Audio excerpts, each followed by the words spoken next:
pilots and the development proposal at 189 The Plaza. I know that I have several questions about this pilot proposal, but I will save my questions until after the presentation. Who is leading this? Is it you, Ms. Goldberg? Yeah, thank you, Mr. Mayor. So the zoning subcommittee has been meeting with NW Financial to review a potential pilot agreement for 189 The Plaza. And we felt it was important for the public to hear the details of that pilot agreement before it's introduced and voted. So the public can ask questions, council can all ask questions. So I will leave it to Daniel. Where is Daniel? Just, Thank you. just to clarify, NW Financial is our financial consultant. Yes, they are our consultants. Yeah, Mr. Mayor, and Mr. Attorney, I'm gonna be abstaining from this because I have property within a certain amount of feet of this specific project. Do you want me to step off the dais or do you want me just to sit quiet? What is your? It's okay if you stay up there. Fine. Okay. Floor is yours, sir. I prepared a PowerPoint presentation that I believe will be shared. Okay.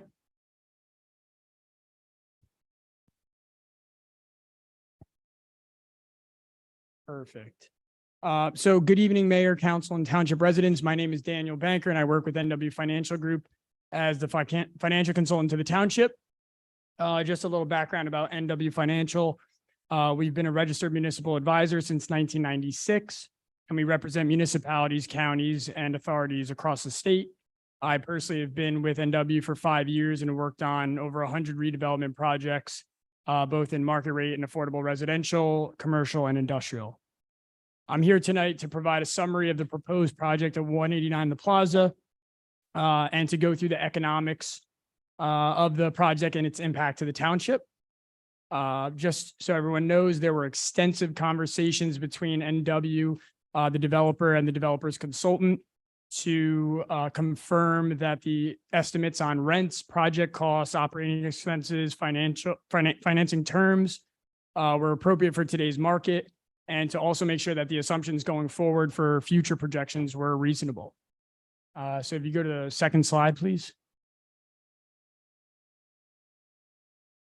So this is a basic summary of the project. The proposed project will be 6 stories, 2 stories of structured parking, and 4 stories of residential. The residential component will be comprised of 48 units, 15% of which will be 15% affordable, of which that's 7. The 2 floors of structured parking include 95 spaces. Of those 95 spaces, 73 will be dedicated to the residents, and the other 22 will be dedicated to the public. The estimated project cost for this proposed project is just under $22 million. Next slide, please. So this slide shows a breakdown of the total project cost. Right now, as mentioned, it's estimated to cost $21.9 million, of which 35% or close to $8 million will be in equity, the remainder coming from construction and permanent financing. On a per unit basis, the $450,000 number is higher than usual. There's several factors for this, one of which is the high quality of the product, which leads to using more expensive materials. Just in general, material and labor costs are still much higher than they were pre-pandemic, as well as high financing costs. As we know, interest rates are higher than they've been in over a decade. In addition to the 2-to-1 parking requirement, there's 48 units here, but 95 parking spaces. And structured parking spaces cost over $40,000 per unit or per space. So the parking by itself is close to $4 million. Next slide, please. So this is the projected unit mix and rents. For the market rate component, there's going to be a split between 1 beds, 2 beds, and 3 beds, 7 1-beds, 27 2-beds, and 7 3-beds. After looking at the comps, particularly Avalon, the projected rents that we're using is a blended average rent of $3,340, which is the equivalent of $3 per square foot. When it comes to parking, it is assumed that each unit will receive 1 space as part of the lease. There will be an additional 25 spaces that could be rented for an additional $135 per space. And the affordable component will consist of also 1s, 2s, and 3s, one bedroom, 4 2-bedrooms, and 2 3-bedrooms. Next slide, please. So the affordable units will be developed in accordance with the Council on Affordable Housing Regulations. This sets the unit mix requirements. There can be no more than 20% studios and 1s. There can be no less than 30% 2-bedrooms, and there can be no less than 20% 3-bedrooms. This also requires, this sets the maximum rents allowed and income limits. So none of the units can be higher than 60% of AMI. The average needs to be blended at 52% of AMI, and at least 13% of all affordable units have to be no more than 30% of area median income. Next slide, please.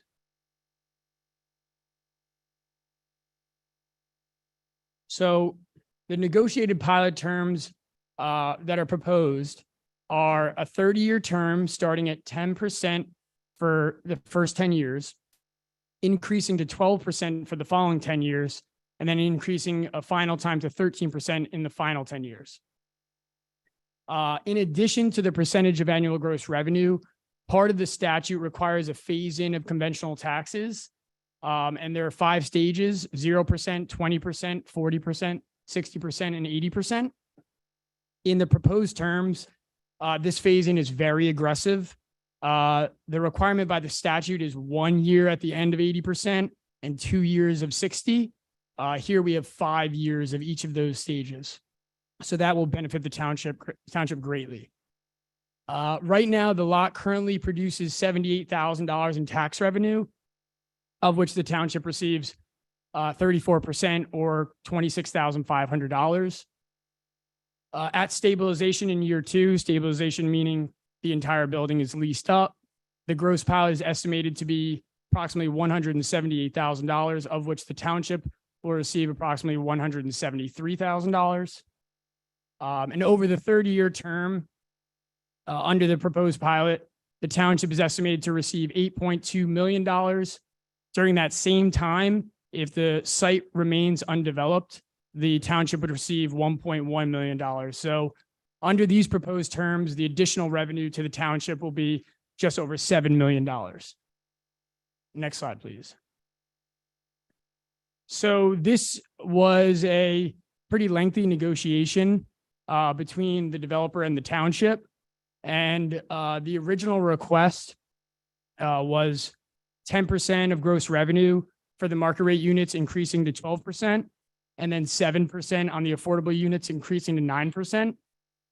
I will say that the terms have evolved in a large part due to the council working very hard to get the best possible deal for the township.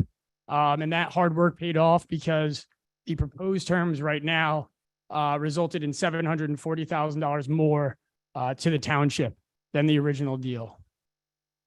Next slide, please. So in order to determine if a pilot is necessary for any redevelopment, we first have to look at the project under a conventional tax scenario. So we first spoke with the tax assessor, provided the information he needed to provide a estimate on where conventional taxes would be on this project. That number comes out to $312,000. So on the left here, you'll see the economics of the deal under a conventional tax scenario. There are a number of metrics we use when determining financial feasibility. Without going into too much detail, I'll go through some of those metrics. Internal rate of return, which is up there as IRR, that accounts for the amount of developer equity in a project and gives an annual average rate of return, assuming the project is sold in 10 years. Typical market return for that metric is between 10 or 11 and 14%. Here under conventional taxes, that number is below 5%. Yield on cost takes the net operating income and divides by the total project cost. Typical market return there is between 6 and 7%. Here we see 5.2%. Thirdly, we look at net project value. That is assuming a market value at stabilization compared to what the total project costs. And you'll see that negative red number of $1.2 million. that means that the project would be valued at $1.2 million less than it cost to build. And lastly, debt service coverage ratio, which you see as DSCR up there. That is one of the key metrics that lenders use to determine if there's enough cash available to pay off the debt service. Typically, banks are looking for a coverage ratio of at least 1.2, if not 1.3. And you'll see under conventional taxes, that number is 1.1. So based on all four of those metrics, we come to the conclusion that this project is not financially feasible under conventional taxes. So now we go to the right table. All of the line items stay the same except for that tax line item. The pilot, the proposed pilot would result in a number of $182,000. That in turn increases the NOI, which increases the total project value.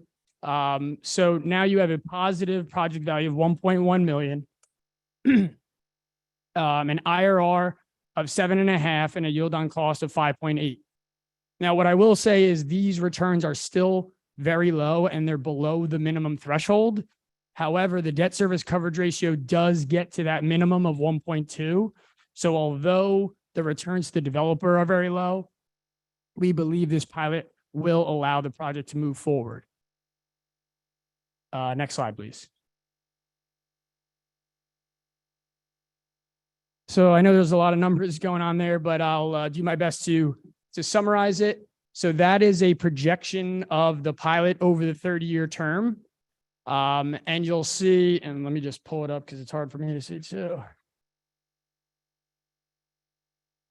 So what this is showing is over the 30-year term, the gross pilot will be approximately $8.5 million, of which the township will receive approximately 8.2.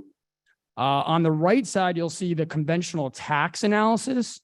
So that is a hypothetical scenario that if the project was financially feasible under conventional taxes, what would it produce?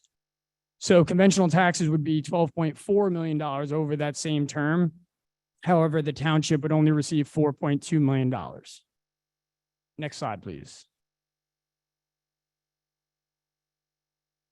So this is a comparison of the current taxes generated by the site compared to the pilot. Currently, as mentioned earlier, the taxes are just under $78,000, of which the township receives $26,500. Under the pilot, the township share will increase by about $145,000.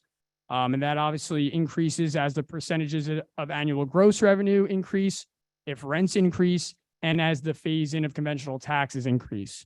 So over the 30-year period, the additional revenue from the pilot compared to current will be approximately $7.15 million. Next slide, please. So the final part of our presentation looks at the fiscal impact of this project regarding the new residents and new public school children that may be generated. So first we need to determine how many new residents and how many new public school children will be generated. Rutgers came out with a study back in 2006 called Who Lives in New Jersey Housing that created demographic multipliers based on hundreds of thousands of units worth of data that they applied to each bedroom count to determine the number of new residents and new school children. They updated that report in 2018 to account for new construction buildings, which are typically built with more efficient units. So those new multipliers from the updated report were used for this report. Based on those multipliers, the projected number of new residents is 116, and the projected number of school children is 8. And you'll see, compared to the current population, that would be an increase about 0.25%, and to the existing enrollment, that would be an increase of approximately 0.125%. Next slide, please.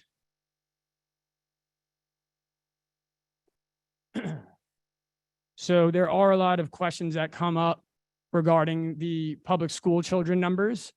So we've actually put together a spreadsheet of the actual data that we've received on many of the redevelopment projects that we've worked on that have been built in the last several years. So these are 9 projects, 1 in Roselle Park, 4 in Linden, 4 in Bound Brook. all various sizes, some of which include affordable, some of which don't. As you'll see, this is a projection. We're comparing the projection using the same multipliers that you saw on the earlier page to the actual number of public school children living in these developments today. And for 8 of the 9 buildings, the actual number came out less and significantly less than the projection. There was one building in Linden that projected 11 students and ended up with 12. But overall, you'll see that the projection using the multipliers was 69 students and the actual was 39. So this just, gives us comfort that the projection is accurate. And if anything, it may be high. Next slide, please. So once we've established the number of new residents and school children that are estimated, we then need to apply a per resident and per student cost.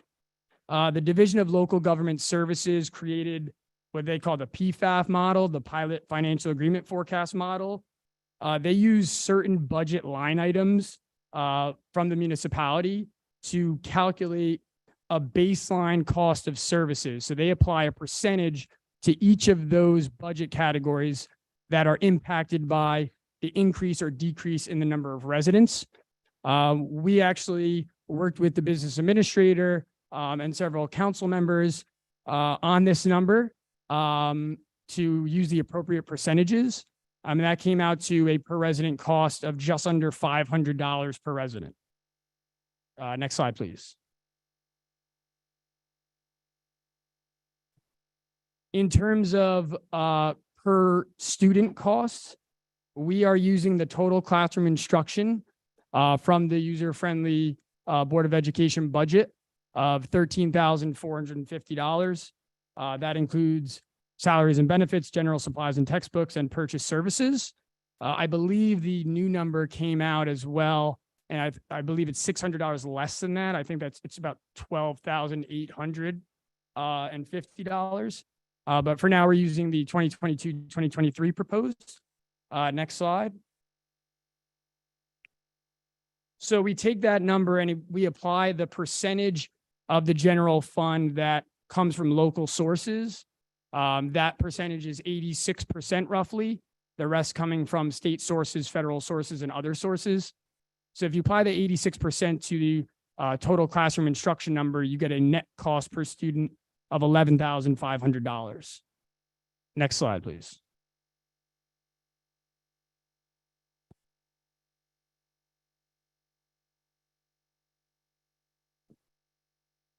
So when factoring in the per student and per resident costs to the projections, you have a total new cost of $149,000. And our last slide is a projection and a comparison to whether or not this project provides a net benefit to the township. So as mentioned, the total cost is estimated to be $149,000 and change. The township share of the pilot at stabilization will be approximately $173,000. So there will be a positive net benefit from the project at stabilization of approximately $23,000. And that will only go up as the percentages and phase-in goes up. So over the 30-year term, the projected net benefit of this project to the township is $2.35 million. And now I will take questions. Thank you so much for your presentation and all of your hard work. Anyone on council have any questions? I have a couple, but I'm willing to wait. Can you explain to my colleagues on the dais and the public the impact of this pilot to the school board, if any, or how that would work? Right. So basically the way that a pilot works, just a basic summary, 95% of the pilot will go to the township. The other 5% will go to the county. However, in terms of the school revenue, whatever the school budget asks for, they will be funded 100%. So although this property will not be producing school revenue, the school will still be funded 100%. Anyone else? Ms. Belcher? Explain what type of parking, municipal parking would we net from this development? When you say what type of parking, I'm just, How many parking oh, spaces? yeah, would sure. we Yeah, have? no problem. Yeah, so the requirement is to have 95 parking spaces, of which 22 will be dedicated to the public. So those are in addition to what is required for the development. So those will truly be dedicated to the public and will not be used by the residents of the building. Karen, do you have any questions? A comment and a question. I'm really happy to see that the parking spots are included now in the rents so that they're not optional. That's great. Do you see any way for this project financially to be built without the pilot? I do not. I don't know what would happen. I'm not the developer, but I do not, based on the numbers that we have today in today's market, I don't see the project working under conventional taxes. Thank you. Mr. Schwartz? Yes, thank you very much for the presentation. This is a, obviously it's a project I'm in favor of. We've been working through this meetings, and thank you, Councilman Goldberg, for working with our professionals on this. It's an empty lot right now, so I know it's an intrinsic benefit this is benefit in addition to the parking spots to have this built, to build the whole area. So it's something I'll be providing, and I look forward to the groundbreaking. Thank you. Thank you. Mr. Schwartz. I have just a couple quick questions. Sure. So labor unions are big proponents of PLAs, also known as project labor agreements. Mhm. Does this pilot have a project labor agreement? And in your opinion, are project labor agreements good for development or bad for development? So I don't believe there is a project labor agreement on this project. I think it's hard to say good or bad. I will say that under a project labor agreement, in terms of just economics of a project, it increases the project cost significantly. So with already high material and labor costs, by requiring a PLA, you may make the project even more unfeasible. But it totally depends on the project. Here, the project costs are so high at this point that if a PLA was required, it may not be doable. But yeah, it depends on the project. Cool. No, thank you for your frankness. Appreciate it. And seeing no other questions or comments, thank you so very much for your presentation. Yeah, thank you guys. Thank you. All right, let's see. The next order of business is work session items. Does anyone have anything under miscellaneous on council? No. Does anyone have anything under old business?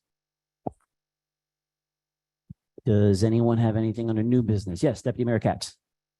Yes, Mr. Mayor. Spent a couple of days fielding residents' calls over the last few days and communicating. I'm going to make a nomination and renominating the Board of Adjustment current members to the positions that they're expiring. I say this for three reasons. Number one, dedicated volunteers. Appreciate their hard work. I've had nothing but compliments about the Board of Adjustment over the years. And I've had no negative, and I feel like I'd like to see them continue. Number two is, I think that this would send a very clear message to the community that we as a council are working together and compromising. I think that that's very important. I don't want to see the community being divided any more than it already has. And number three, maybe more important, is that in my tenure on council, I've never seen volunteers on an advisory board being sued personally. And these members that are being thrown off these boards, these three are actually part of a lawsuit that could potentially put the town in a tremendous legal harm's way. And they're being sued personally and actively part of a lawsuit. So with that, I would like to make a nomination to nominate Mark Mermelstein, Daniel Wetrin, and Jennifer Wimpheimer to their Board of Adjustment positions. Second.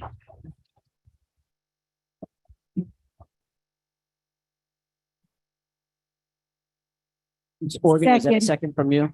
Yeah, that was a second from Miss Organ. Well, Deputy Mayor Katz, who was that last individual? Prince, Wimpheimer, well, I'm not sure how you have it, and Mermelstein and Wetron. Seconded by Councilman Ward. Roll call, please. Councilman Schwartz. Yes. Councilman Belcher, No. Councilman Goldberg, No. Councilman Organ, Yes, but are we supposed to be voting on this now? There's not supposed to be discussion or a roll call under a nomination. Is that correct procedurally? Mr. Attorney, is that correct procedurally? There's definitely no, there's not supposed to be any discussion during it. We, this is not a binding be brought up again at a future meeting if the positions are not filled. The vote can still the vote could still proceed, but it's not, they're not a binding nomination. Does that make sense? No, because if it's voted down, if it doesn't get 4 votes, it doesn't end up as a resolution on the next agenda. So the vote is very important. This, I think, was done wrong at the last meeting. Usually we nominate as many people as we want. We've heard a lot of that. And by voting on it, if it gets voted down now, it doesn't have a chance to be heard at the next meeting.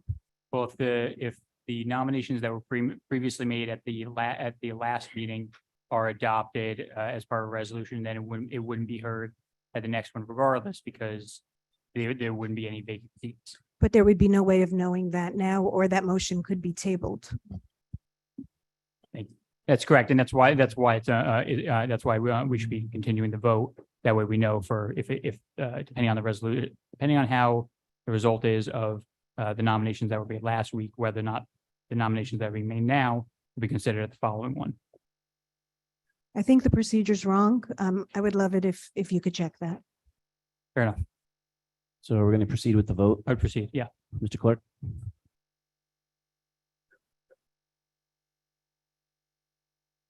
Councilwoman Organ, what was your call on that one? Yes. Deputy Mayor Katz, Yes. Deputy Mayor G, No. Mayor Pagan, No. Does anyone else on council have anything else under new business? No. Does anyone on council have anything under communications? Does anyone on council have any committee reports? Mr. Mayor. Yes. Yes, Mr. Schwartz. Sorry. The subzoning committee's next meeting is on July 11th. The Cedar Lane Management Group meeting was canceled due to the master plan kickoff. And the next one will be held on, I believe, the 12th. And the planning board had a meeting, the planning board, I will not report on the planning board meeting. It was something I was recused on. Sorry. Thank you, Mr. Schwartz. Anyone else? Ms. Goldberg? Yep, I have 2. So the Environmental Commission met, and one topic that was raised at their good and welfare, and some members of the board agreed to start looking into this, but I figured I would address up here, and was concerns regarding personal health and safety and the environmental impact on the use of harmful pesticides, including Roundup. So 2 residents spoke at their good and welfare, speaking about neighbors who had professionals come out and spray their lawns, apparently incorrectly also, and no notice was provided to the neighbors to keep the windows shut so that they were breathing in, or their children could go outside, or their animals were outside. They had cited other municipalities in the country, including New York City and Nyack, that banned the use of harmful pesticides on municipal land.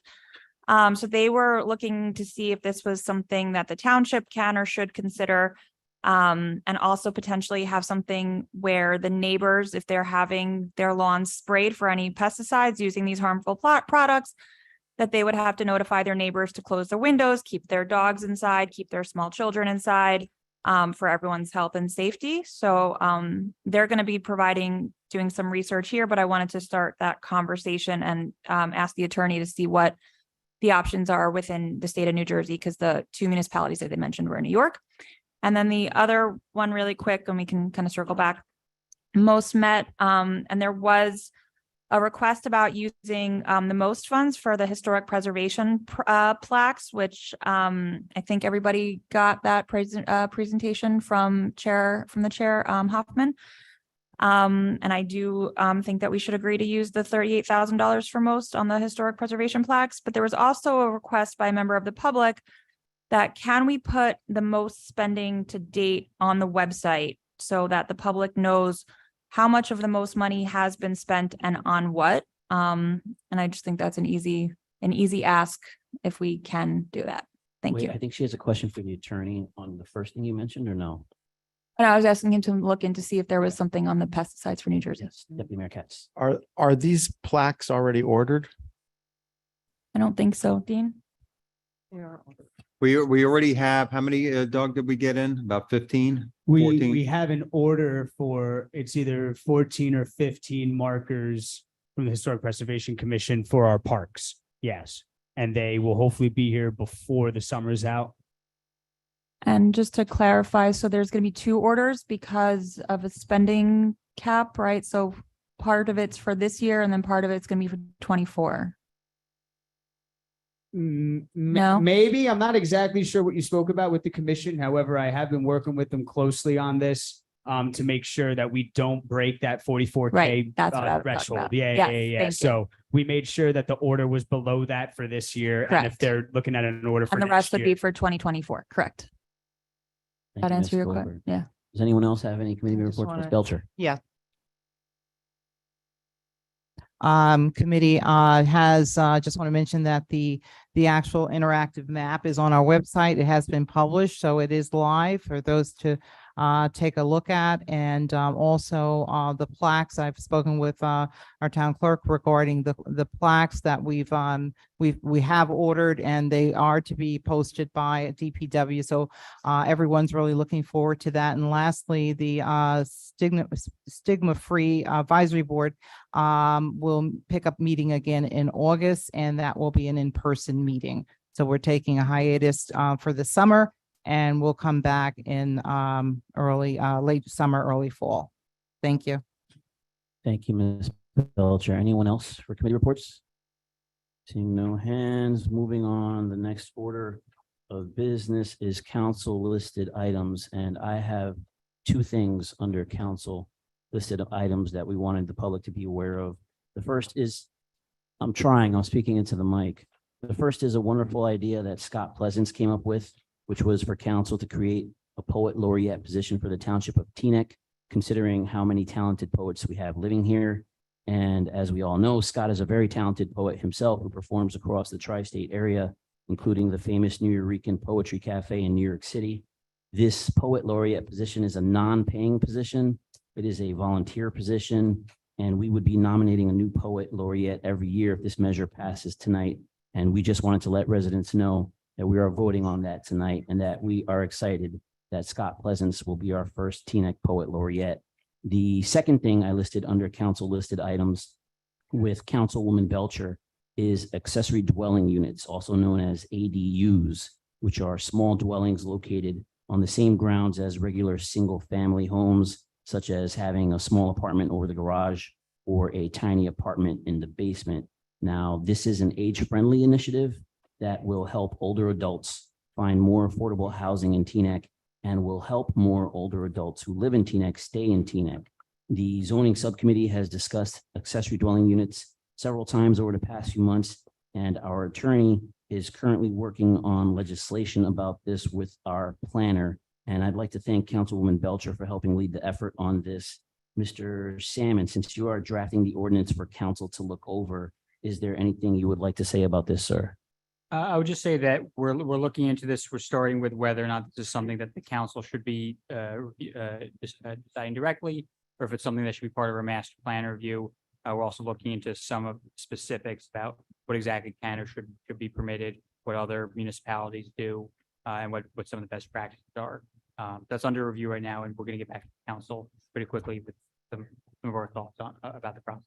Thank you, Mr. Salmon. Ms. Belcher, did you want to say anything about this?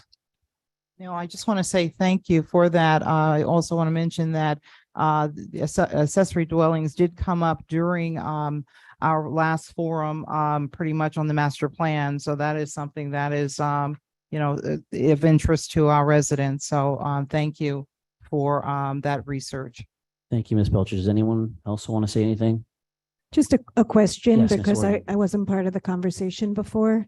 Accessory dwelling units would be a unit on a residential property that would then house people. So it would be converting, let's say, a garage into an apartment for somebody to live in. Yes. Mr. Salmon? There are a number of different ways that municipalities handle these accessory dwelling units. Yes, that is, broadly speaking, what it is. Sometimes it could be within the existing unit, like in a garage, or the second, above a garage is its own apartment.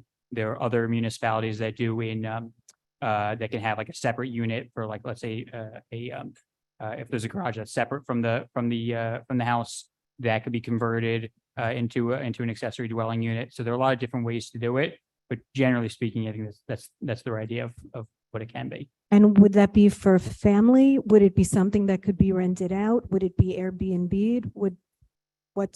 How does that work? So that's something that would be up to the council. There are a lot of different ways to handle it. In most places, at least in my experience, they are regular apartment units that can be rented out. There are, depending on zones, you can put certain affordable housing restrictions on it as a way to create more affordable housing units. Typically though, they are rented out as similar to a normal apartment. But it wouldn't be subject to zoning. It would be close to another property, let's say, because it was a garage. It would be subject to all the zoning requirements, and it would become part of our zoning law. So we would have to look at where we want to allow them. We don't have to allow them in all zones. We can only allow them in specific zones with certain rules about, setbacks and other things like that. So it's a really, it's a thing that can be played with a lot, and we can make it very specific. If it's something the council wants to do, it's something that can be made very specific in locations and ways that we are comfortable, and we don't have to allow it anywhere or in any way in which we're not comfortable. Okay, can full council get a memo on that before we see it as an ordinance, please? Not a problem. Thank you. All right, thank you, everyone. Anyone else? No, moving on. The next order of business is the township manager's report. Mr. Kaczynski, the floor is yours, sir. Thank you, Mayor. Doug, can you just pull up the town website? I'm going to get to that in a few minutes. I just want to congratulate the township for making the Fortune 500 list as one of the best places to live. That was recently, a press release recently came out. I want to thank Jennifer Glass, Larry Bauer, Joanne Simaluka from the Bergen County Economic Development for sponsoring a recent business development meeting. We held that at the library auditorium about a week ago. It was well attended, very informative. Very important message. We're going to be testing our mass notification system this Friday morning at 10 a.m. Residents are going to hear a warning siren. That's going to be followed by a pre-recorded message. I'm going to send out some Nixle messages during the week, and a robocall is going to go out to all residents on Thursday night. So again, that's our annual testing of the mass notification system. The senior classes and hot lunch program begin this coming Monday. We only have 20 seniors that are signed up. If interested, please contact Mary Beth Hubbard. She spearheads the senior division program. Again, that's the senior lunches, hot lunches. We're up and running. That begins again on Monday. The pool and splash pad are fully operational 7 days a week. Good news, again, on June 15th, the DEP and Garden State Preservation Trust approved our application for Green Acres. It's a matching grant for $750,000, and that's for the new Herrick Park project. So again, DEP and Garden State Preservation Trust approved our application. And Doug, this is where you can, you have the website up. Appraisal Systems, they're going to be the ones conducting the reevaluation in town. They started their inspections today. They were supposed to start yesterday, but due to bad weather, it precluded any inspections. All the inspectors have IDs from the police department, and the inspectors are starting at the 2,200 to 2,300 blocks. So in order to see where you are at on our website, you have to visit www.tnecnj.gov. And Doug is pulling it up here in the top tab to the right. You see departments. And then you're going to go to the left where it says important documents under assessor. Important links under assessor. And once you pull that up, you're going to see a link for the 2023 revaluation information. All right, you click on that and it tells you the information about the process.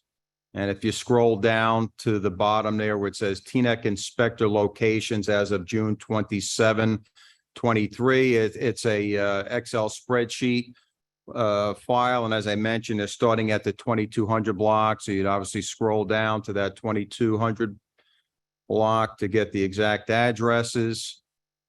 And it'll tell you the name of the inspector and the date that the address is being inspected. So that's just a quick way to give you an idea of where they are at. What else do we have? Save the dates. Again, as the mayor said, the 4th of July parade kicks off at 9:30 on Queen Anne Road, and that starts at Queen Anne and Queens Court and ends at Colonial Court. That's going to be followed by family festivities and the community celebration. That runs from 10 a.m. to 2 p.m. Another confidential paper shredding event takes place the weekend of September 9th and September 10th. And we're bringing back the mobile MVC unit in Teaneck on a couple dates, July 14th, August 1st, August 22nd, September 13th, October 18th, and November 9th from 10 a.m. to 2 p.m. And they park in the municipal parking lot across from the Rota Center. And this is a way for residents to try to get an appointment for their real ID. I did it. Everything went through easy. I got my real ID in 2 weeks. Time period. But as we get closer to these dates, Motor Vehicle Commission releases those links. I will put them out to the public. Generally, there's about 25 appointments that are that can be made while they're here. And again, I will put everything out to the public in our network, how we network. Project updates. We're ahead of schedule for the 2022 roadway resurfacing project. We completed concrete work on 17 streets. 14 streets have already been milled and paved. With the exception of some punch list items, the bandshell project is done. I believe the first concert's taking place on July 5th, Wednesday, July 5th. We're securing proposals for an audio system there, but we'll have access to our older sound system for those upcoming events. But everything should be in place during the summer. Half of the final paving for the Voti Park basketball courts is complete. The rain is delaying some of that completion of that project. We're installing fencing next week, and weather permitting, the remainder of the paving will take place later next week. Arlington Ave, this is a CDBG project, Arlington and Prospect. Improvement project is underway. Milling started and starting today, and paving will take place tomorrow and Thursday, weather permitting. The new Beverly Road municipal parking lot project is going to commence the 3rd week of July. It's going to take 3 to 4 weeks to complete. We spoke to New Jersey Transit, and they are willing to give us and install a new 5x10 bus shelter, and that will be done in September. That will replace a smaller one. The Voti Park North bathrooms going to go out to bid very shortly, as well as the shade and shelter. The pedestrian overpass, that's on Palisade Avenue by Voti Park. We have secured a structural engineer. They're going to inspect around the first week in August.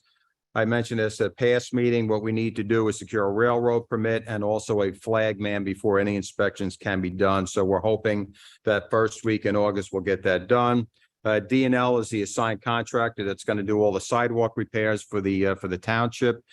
And from the grant end, right now we're applying for an NJDOT municipal aid grant that's going to provide funding to resurface Palisade Avenue from West Englewood Avenue to the north end. We're pretty confident we're going to get that, so we can get that stretch of roadway done next year. That's it. Thank you, Mr. Manager. Next order of business is our township attorney's report. Mr. Salmon, the floor is yours, sir. Thank you. Just a couple of things. First, I want to mention Oprah. When I started as township attorney a little more than a month ago, there were about 84 outstanding requests for public records under the Open Public Records Act, or OPRA as it's called. As of yesterday, when I last checked, we are down to 14 outstanding requests. We've come up with some new procedures that I think have streamlined the process and will help us get responses back to requesters in a much more timely manner.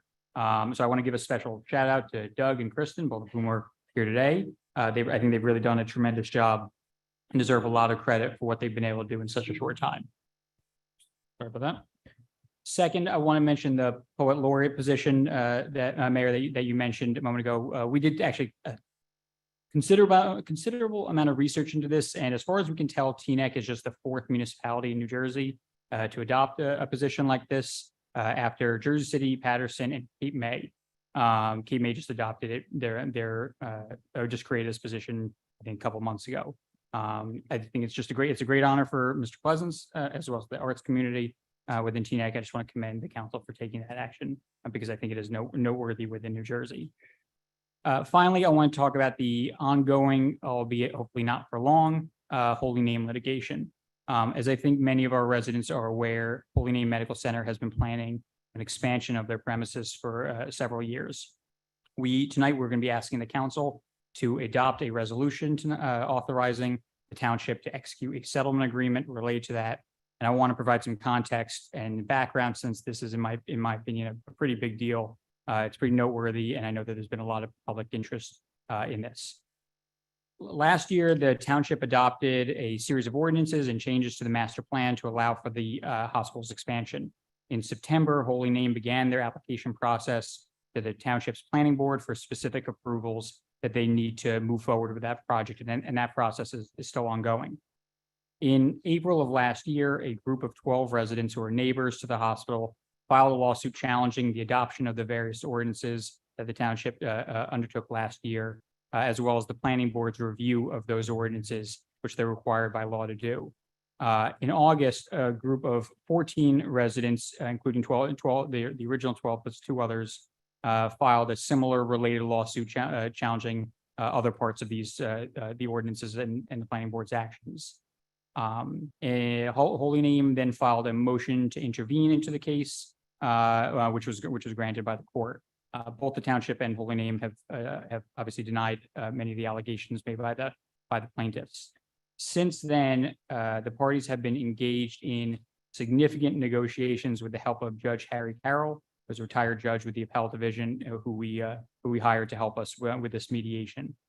We've had nearly 10 mediations sessions with Judge Carroll since, involving Judge Carroll, the township, the planning board, the hospital, and the plaintiffs, the neighbors from the lawsuit. And I think have spent more hours on the settlement than I think I've ever seen in any case that I've ever handled. It's pretty remarkable just how much work has gone into this. Everyone's been trying obviously to settle in a way that protects their own interests. From the township's perspective, we want to avoid further litigation and protect all of our residents all throughout Teaneck while allowing for the expansion of the hospital, which does significant good to the public. At this point, the parties have agreed in sum and in substance to all of the material terms and conditions of the agreement itself. The township's ordinances and the master plan will remain undisturbed. The hospitals and the neighbors have agreed to certain things like landscaping, buffers, how different structures will be built and where they're going to be built, so that the hospital can continue to thrive, and the neighbors will undergo either no or limited or acceptable impacts to their properties. Additionally, there's some economic terms to keep everyone whole, and on the township's end, that cost is being fully paid for by the joint insurance fund. So it won't impact our budget at all, which is obviously good news and a great thing for us.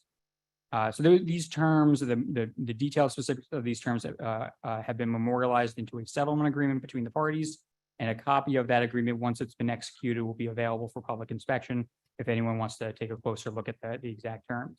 So tonight's resolution authorizes the township to enter into a settlement agreement consistent with the terms that have already been agreed upon by the parties. That settlement agreement will have a series of documents attached to them to file with the court to dismiss the lawsuit, and we're still working on finalizing those documents. But those documents, and I want to be clear about this, are not the settlement itself, just the mechanisms used to effectuate the purpose of it. So with all that said, this is, as I said, been enormous, and it's been a massive undertaking. And I want to thank all of our council members, neighbors, the hospital, as well as the roughly 5,000 lawyers that are involved in this process for really plugging along, even at many times where I think we all thought that we weren't going to make any further progress. We found a way to keep moving forward in the best interest, I think, of everyone. Since I obviously, as I said, I took over this role about a month ago. I keep describing myself as the guy who showed up, found that the lid had already been loosened, and just opened the jar up. The truth is the groundwork was already laid by everyone involved over the past several years. And so I want to give a special shout out to our special counsel, Christine Gillen, who's here today, as well as Kevin Kelly, who represents our planning board. I think both of them deserve special recognition for really helping us get to where we are, which is truly, I think, a great place for everyone involved. So I want to thank them. I also want, and as I said, I want to thank the council for taking action on this resolution tonight. That's all I have, Mayor. Thank you, Mr. Salmon, and we second that. Thank you to everyone who was involved, who helped make this happen.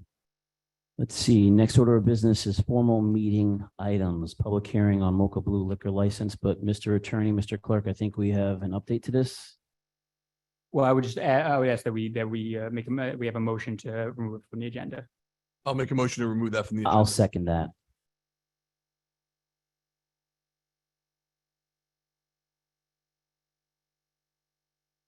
Want to take a roll on that, Mayor? If you suggest we do. Councilman Schwartz, Yes. Councilman Belcher, Councilman Goldberg, Yes. Councilman Organ, Yes. Deputy Mayor Katz, Yes. Deputy Mayor G, Yes. Mayor Began. Yes. Hearing removed. Since there is no adoption of ordinances tonight, our next order of business is good and welfare. Any member of the public wishing to be heard at this time shall come forward and please state their name for the record. Comments shall be limited to 3 minutes per person. What we're going to do is we're going to do one person in the chamber, one person on Zoom, one person in the chamber, one person on Zoom. Sir, sorry, you have to wait till we actually call you up. You're there first, please come forward. Please state your name for the record. Sure. Laser Cornwasser. I've been a resident of Teaneck for over 25 years. Council members, just a few years ago during COVID, we all united together as one town, one community. We were there for each other and we made sure that we all took care of each other. I personally, during COVID, helped over 600 people schedule vaccine appointments. Over 100 of them were public school and non-public school teachers. I tell you that not because I'm any different than many people inside this room. I tell you that because we in Teaneck look out for each other. We in Teaneck have a reputation of being there for each other. And I tell you, I'm extremely concerned with the method and the way the council has gone about changing the Board of Adjustment members. We have a unique tapestry in Teaneck, and I feel the unprecedented actions that you have taken is ripping apart that special tapestry. I would ask you, as a resident of Teaneck, to reconsider your actions. We are one town, we are one community, and I implore you to think about your actions and the perspective and the perception that you give, and to make sure that's taken into account. With the final minute and a half, I want to take a second to recognize there's one individual that I know of who bleeds Teaneck, lives Teaneck, and has done so much for this town, whether it's for the ambulance, whether it's for the development of our town. And I just felt necessary to come here and publicly recognize Councilman Schwartz, somebody who's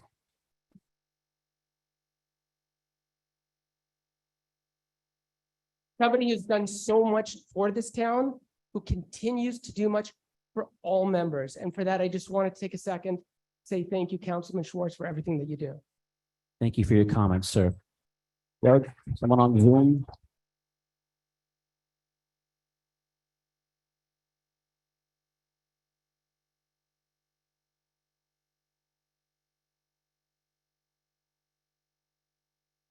Bringing in Yitzhak Holland.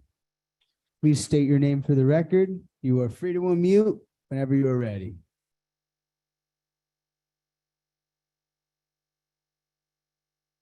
Mr. Holland, can you hear us, sir? You have 3 minutes. Please unmute, sir.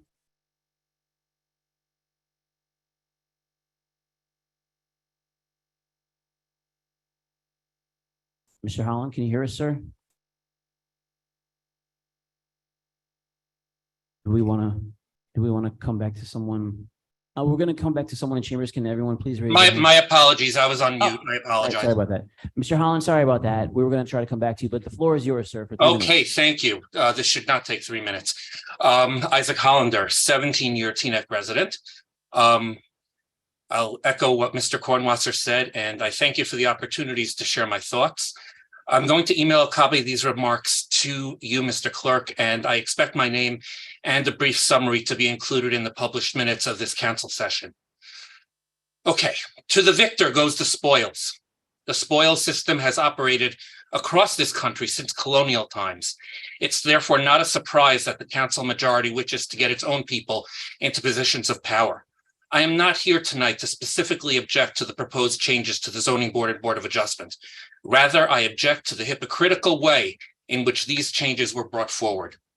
The Rise for Teaneck Slate's platform promised increased transparency, an end to backroom deals by small subcommittees, and a government that, quote, looks like Teaneck. Half a year into this council's tenure, it is clear that these promises were just words.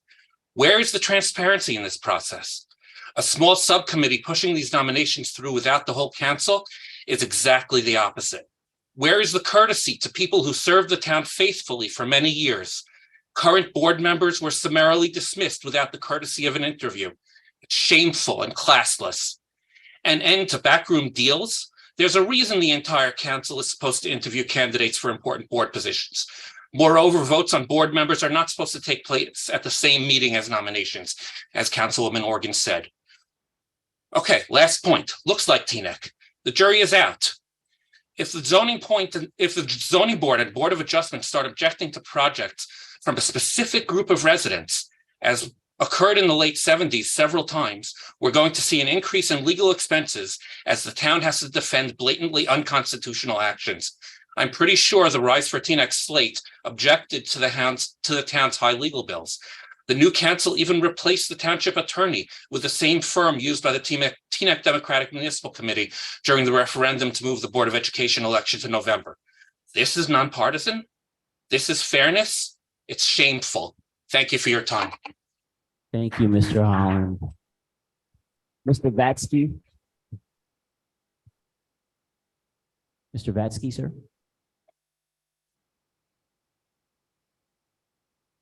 Art Vatsky, Garrison Avenue, Teaneck. I want to call attention to an issue I've been communicating with the manager about. I think of it as a small issue, but a critical issue. It's an issue concerning the railroad, which was mentioned that was discussed in private session. I'm concerned, I'm frightened.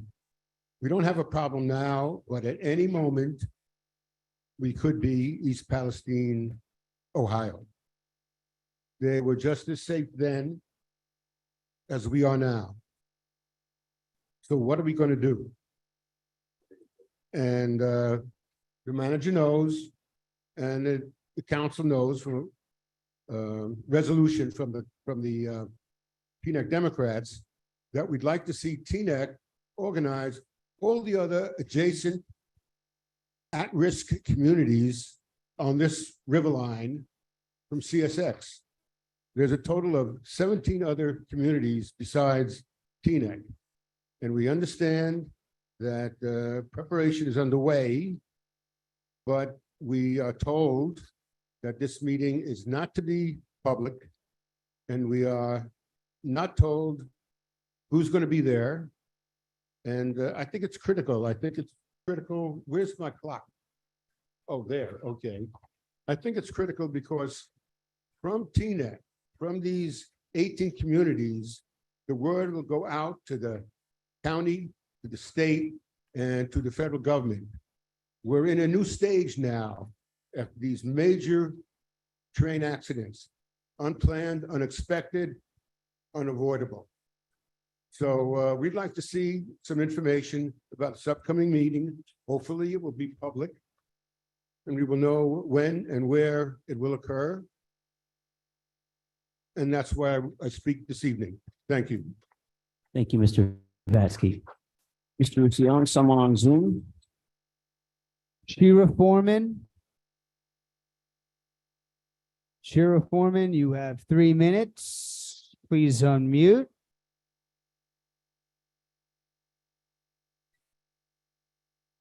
Shira Foreman, 3 minutes. Whenever you are ready, feel free to unmute. Ms. Foreman, can you hear us, ma'am? If so, please unmute.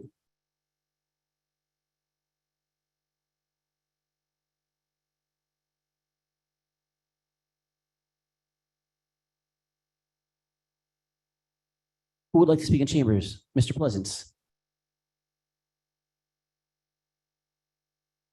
Shira, we will wait for you.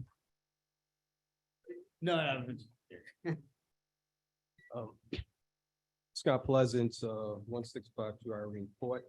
I wanted to just take a minute and say thank you to the council for following through on our poet laureate position. I've been, come on, man, you can bring it in. This is-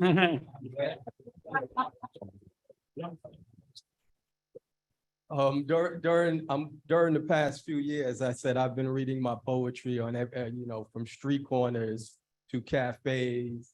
And it's taken me all the way to Harvard University. And wherever I go, I cannot escape the fact that one of the initial questions is always, where are you from?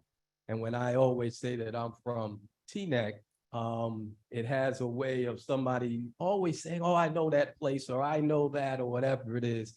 And hopefully we get a consensus to approve this this position, and I can carry officially carry Teaneck wherever it is that I go. So my comments are going to be very brief, but I'll share this with you because when you want to see through the wall that is right there in front of you, listen to a poet. When you want to touch what's deep inside your heart, listen to a poem. When you want to clearly hear those sounds in the distance, listen to a poem. When you are reaching for the sky and suddenly discovering your own path, I implore you to just listen to a poet. Thank you very much. Thank you, Mr. Parker.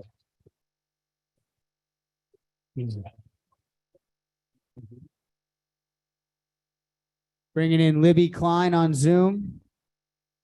Please unmute whenever you are ready. Libby Klein.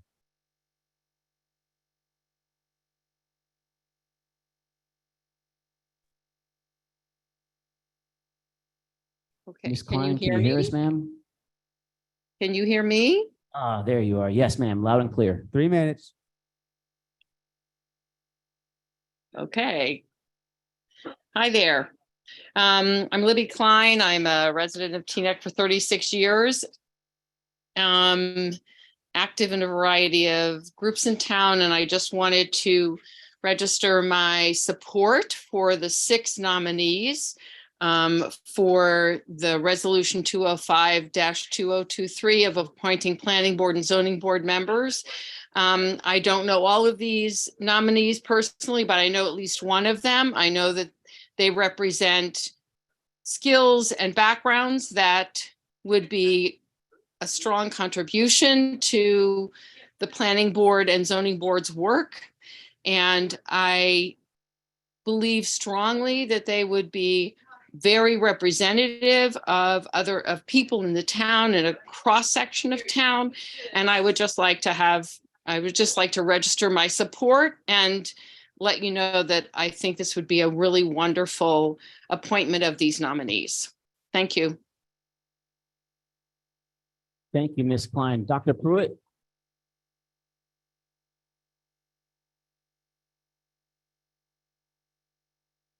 Slow down a little bit, but I think I can get through this. Mr. Schwartz mentioned my preference for not skipping over people who were alternate on the planning board and the zoning board. I was unable to make that a council practice. I also recommended that persons appointed to planning and zoning board should have some career training in law, land use, or construction. I was unable to make that happen either. This council is recommending 1 engineer, 2 lawyers, and 2 urban planners. I commend this council for its action. Thank you, Dr. Pruitt. Someone on Zoom, Doug? Hildy Dillon, you are free to unmute.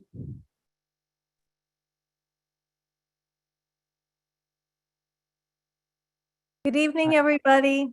Can you hear me? Yes, ma'am. Loud and clear. Okay, great. Good evening, everybody. First of all, I wanted to say that I'm very proud of Teaneck, that we are now including a position of poet laureate. I would have to say that in times like this, it's just a wonderful thing to have somebody who can lead us with inspiring poetry. We all need that.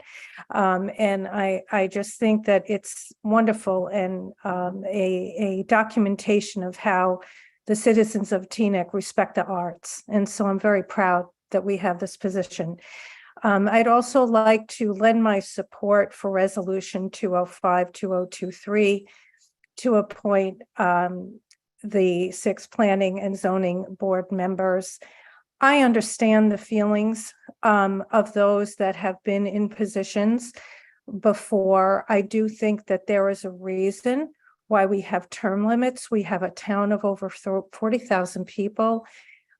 Many people came forward that they were interested in serving on these boards, which is awesome. These are boards that require a lot of time and work and thought and expertise. I've read the backgrounds of the 6 people that have been nominated, and they have that aligned expertise in engineering, in law, in urban planning, and in finances. And I think that we need to embrace the fact that other residents that represent our diverse communities in Teaneck are willing to come forward and volunteer. And with great respect, I appreciate the service of people that have served before. But when you're in volunteer and you know that there are term limits and that others might apply, there comes a day that you might have to move on. And the gracious way to do that is to mentor them and help them understand what that position involves. Really, we need to work together as a town, as was said before.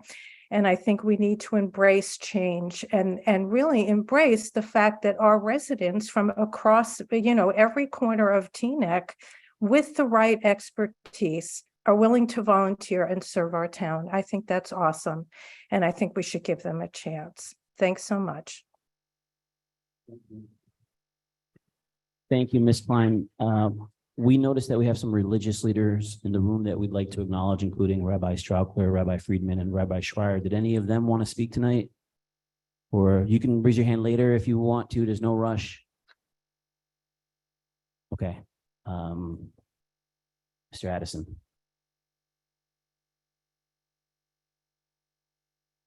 Good evening, Council. Ray Addison, 38-year resident of Teaneck. There's an old saying, a house divided amongst itself cannot stand. That holds true today. We are at a point where change is necessary for us to proceed and go forth. We were just acknowledged as being one of the best town to live in on Fortune 500 in 2023. Let's see where we are in 2024. I commend the council for having the audacity to make changes. Yes, may not be welcome with a lot of people, but change is necessary for us to move forward. I commend the council for all of the activities that they attended this weekend. Veterans Day, Pride Day, Juneteenth. It was commendable to see the council there. We represent a cross-section of Teaneck. Teaneck is just not one area or 2 areas. Teaneck has a diversity. We should be represented in all facets of government, and it should reflect that as we go forward.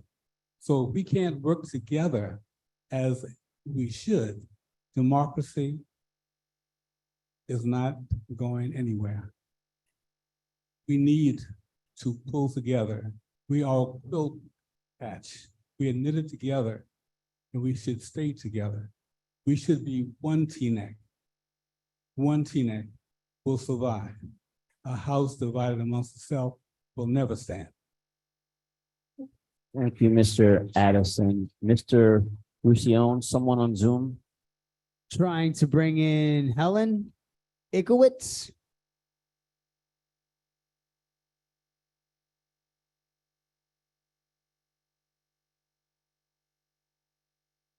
Helen, you are free to unmute.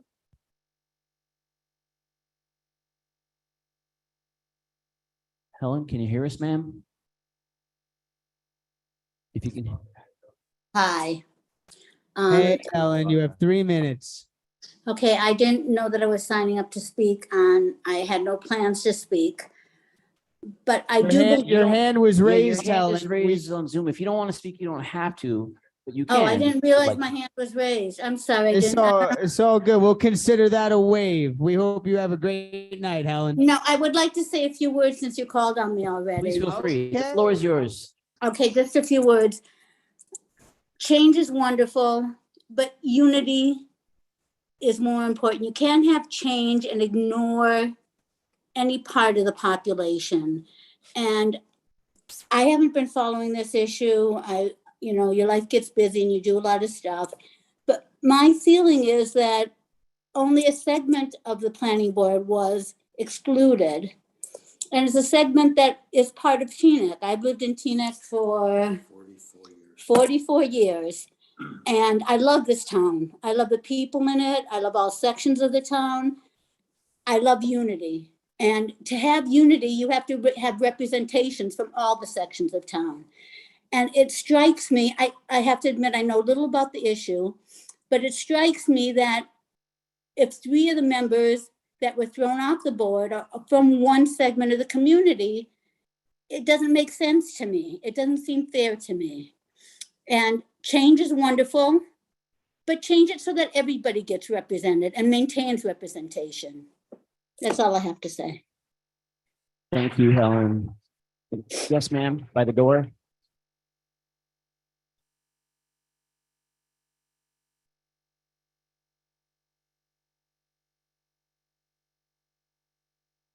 Good evening. My name is Susan Dworkin Cuss.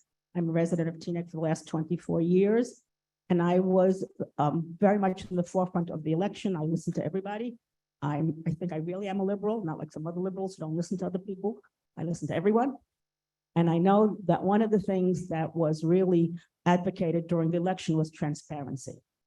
And the criticism was that the previous administration was not transparent enough and that we didn't know what was going on. Well, guess what? We didn't know what was going on again with the new council. And then there's talk about unity. Well, then you're not doing a very good job because you have given citizens of this town the feeling they are disenfranchised, that they're not part of this town. And I may say also that the people that are being disenfranchised pay very heavy taxes. And you're giving them the feeling that they don't count. So you got to do your homework, guys. You got to figure out how to include everybody. We all say unity. We just heard this gentleman speak about unity and how will not a house divided cannot fall, cannot stand. Well, this house is very divided. And it became divided based on the simple zoning board nominations. They may be wonderful people. I don't know. They may be very appropriate. I don't know. But you didn't tell anybody. You didn't advertise it. You didn't talk about it. You didn't tell us why you don't want the other people on it. I'm not questioning your decision. I'm not questioning your opinions, but let us in. I, as an Orthodox Jew, feel very disenfranchised in this town. My taxes constantly go up, and I don't know why. And now I'm not included in any kind of decisions. What do you want us to think? How do you want us to feel? You want us to be with you?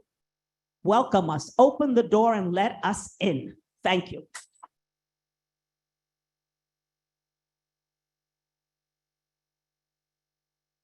Alicia Ross. Alicia Ross, 3 minutes. Whenever you are ready, you are free to unmute. There you are, 3 minutes whenever you're ready. Hi, good evening, everyone. Can you hear me? Loud and clear. Okay, great. Hi, my name is Alicia Ross. I'm a proud Teaneck resident for the last over 50 years. And what's kept me here are the people, smart people from diverse backgrounds. And I support the nomination of the 6 new members of the land use boards that will bring strong, relevant experience to their roles. I want to also thank Mayor Pagan for continuing to support positive change in Teaneck. I think that this kind of change is infectious, and the more we encourage this change, the more folks will volunteer and bring their incredible skills and outlook to serve and volunteer for the town. So thank you very much to the council for all the hard work you're doing. Thank you, ma'am. Mr. Rose?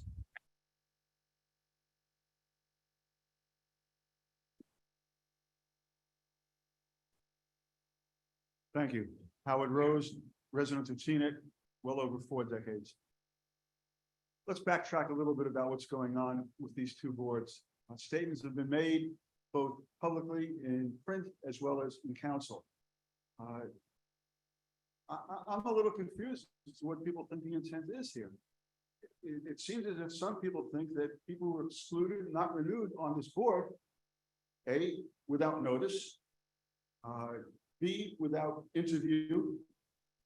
I'm wondering, I don't remember any interviews for these boards for people who were in office to be considered for renewal. And I was on the planning board for about 16 or 17 years. There were no interviews, so why is it a surprise now that this didn't happen to people who were being considered for renewal? They didn't get notice, they weren't reappointed. Oh, that's brand new, I've heard from in writing in an article in a local paper. Well, truth turns tricky in time. I know that when I was not renewed, I wasn't told I wasn't renewed. I found out about it at a council meeting. I know that when I was concerned about it, I was given a couple of reasons. They were political, unfortunate, but that's life. I know for this council, they appointed people who they believe will be bettering the welfare of the township. We've only had one complaint about that, and that was at last meeting about someone who wasn't appointed, bellyached and complained about it and whined. But all of the people who applied for these positions, what a wonderful group of people. What activity that's going on, that's terrific. And they can be elsewhere to participate. They can go to the meetings and talk of good and welfare. They can do volunteer services elsewhere, at the library, at the school board, at their religious organization, at social activities. There's so much of volunteerism that can be done. And appointments are not based upon how much taxes you pay. They're not based upon your religious background.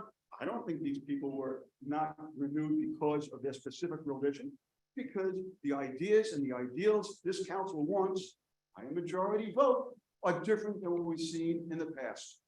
Pure and simple. Let's not dig a hole that's deeper that we can't fill when there's no need for it. I wish all these people good luck. They have a hard task in front of them, especially the planning board with the master plan. I wish them luck. I wish them help from everyone in this room. I hope you come to meetings. I hope you discuss what you think. Let us know.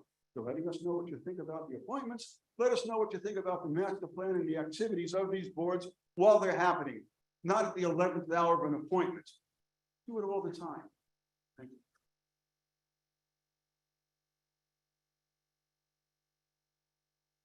Eleanor and Frank. Eleanor and Frank. You are free to unmute. Please, just one of you speak. Sure. My name is Frank Breslov. Lived here approximately 47 years. And I would just like to second what Susan Dworkin-Koss had to say, in that I think that whatever is done should be done, A, in an open way, and B, it should be very non-discriminatory. And from everything that I've been able to read and see, this planning board change was done in a very discriminatory fashion. So thank you very much for listening to me. Thank you, sir. The gentleman in the green polo.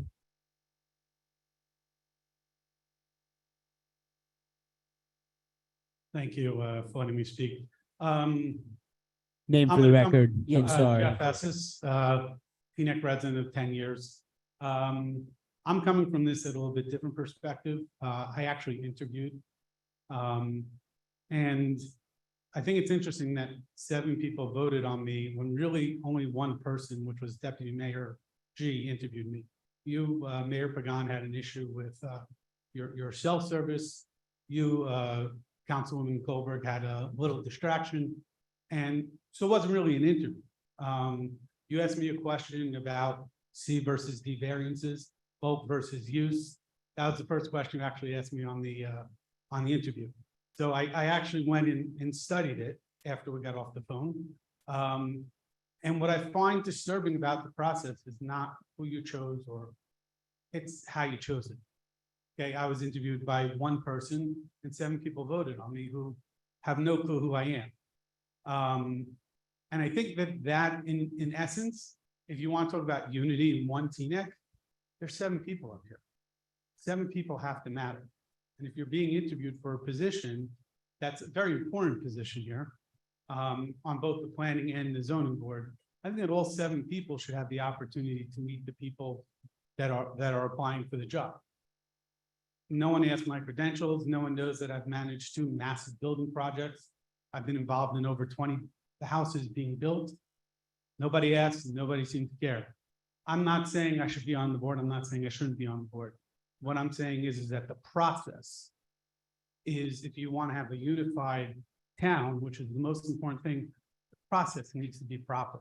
And the process here, while I appreciate that Deputy Mayor G was on the phone, and thank you for that. We had a very nice discussion. It felt like just me and her.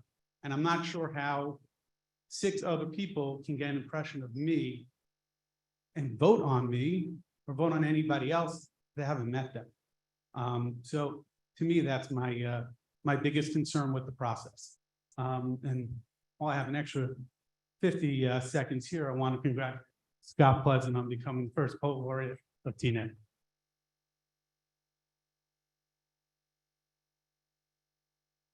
Someone on Zoom, Doug?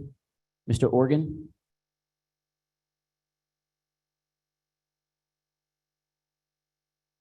Eric Organ, TNEC resident.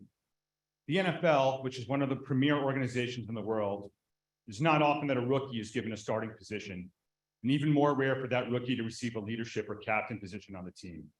In those rare cases when it does happen, it's often proven to be a failure.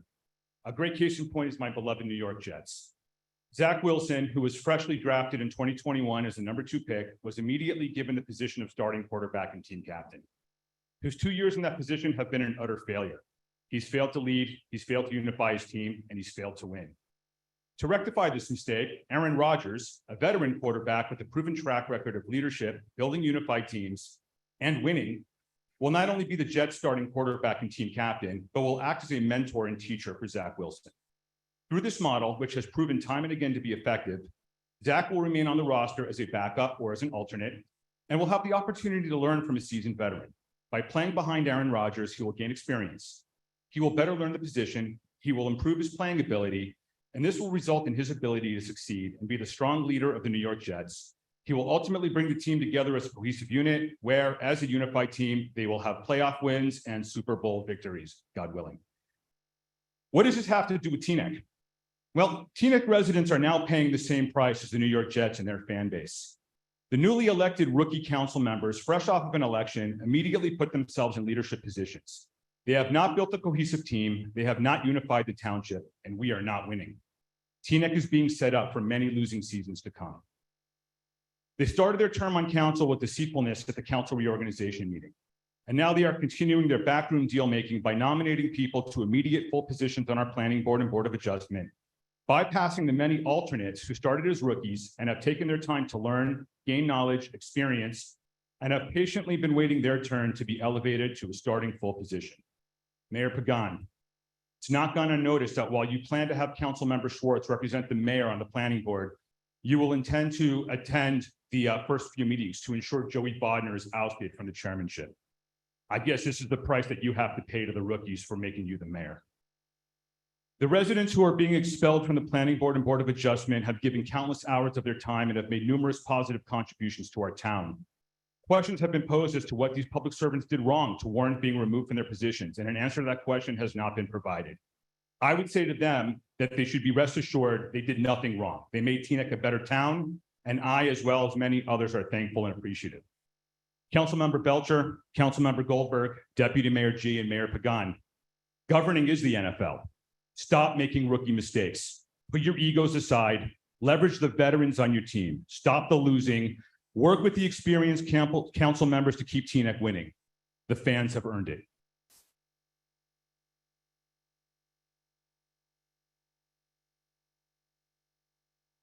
Karen McAvoy.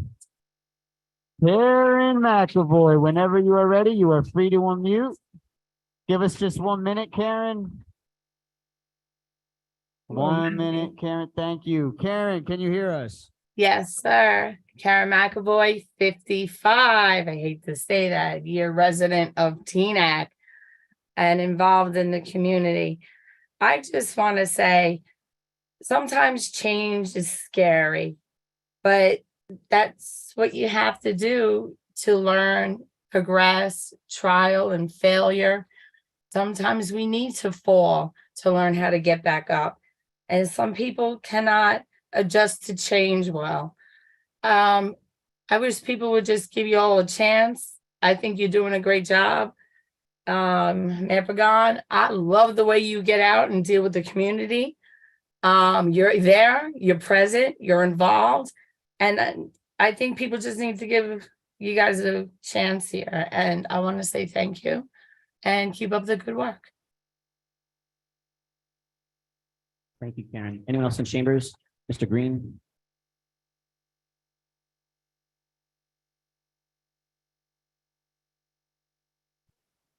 Excuse me. Hi, my name is Darrell Green, and I'm a Teaneck resident since 1976. Also you hear me? Okay. Also a member, alternate number 1 on your Teaneck Planning Board. I have to say I was very surprised and I was a little saddened to see that the process was circumvented. I know folks have said in the past that this process wasn't adhered to, but we don't have to make the same mistakes. I put in 3 years, started as a rookie on your planning board. And probably like the attorney said, one of the most lengthiest deliberations was the Holy Name deliberation. I was one of the planning board members who asked some of the toughest questions of the so-called experts that came in. Experts who said they would pull data from 2020 on traffic studies. And I had to remind her that time frame was when we self-quarantined. So how can you be pulling traffic study data? No one else picked that up. I have worked with Councilman Schwartz, Denise Belcher, and several other people. I feel that this process needs to be adhered to. First you crawl, you walk, then you run. You're putting people in a voting position of power. It seems like you're trying to stack the votes, to be perfectly honest. I think that we should sit down and try to get along and be more cohesive. I spoke to the widow, Tony Parker. He was not interviewed. He had to find out through somebody else. And I'm talking about our late, our late Mayor, Lizette Parker's husband. He had to find out through someone else that he was not reappointed and he was a voting member. I know we want to see a board and statutory boards that are culturally diverse, but whatever happened to diversity of thought? We all matter. Let's not forget that. Let's keep Teaneck the melting pot that it always has been, but let's not forget all our voices matter, because where I stand now, I won't be voting on anything major with the Teaneck Planning Board.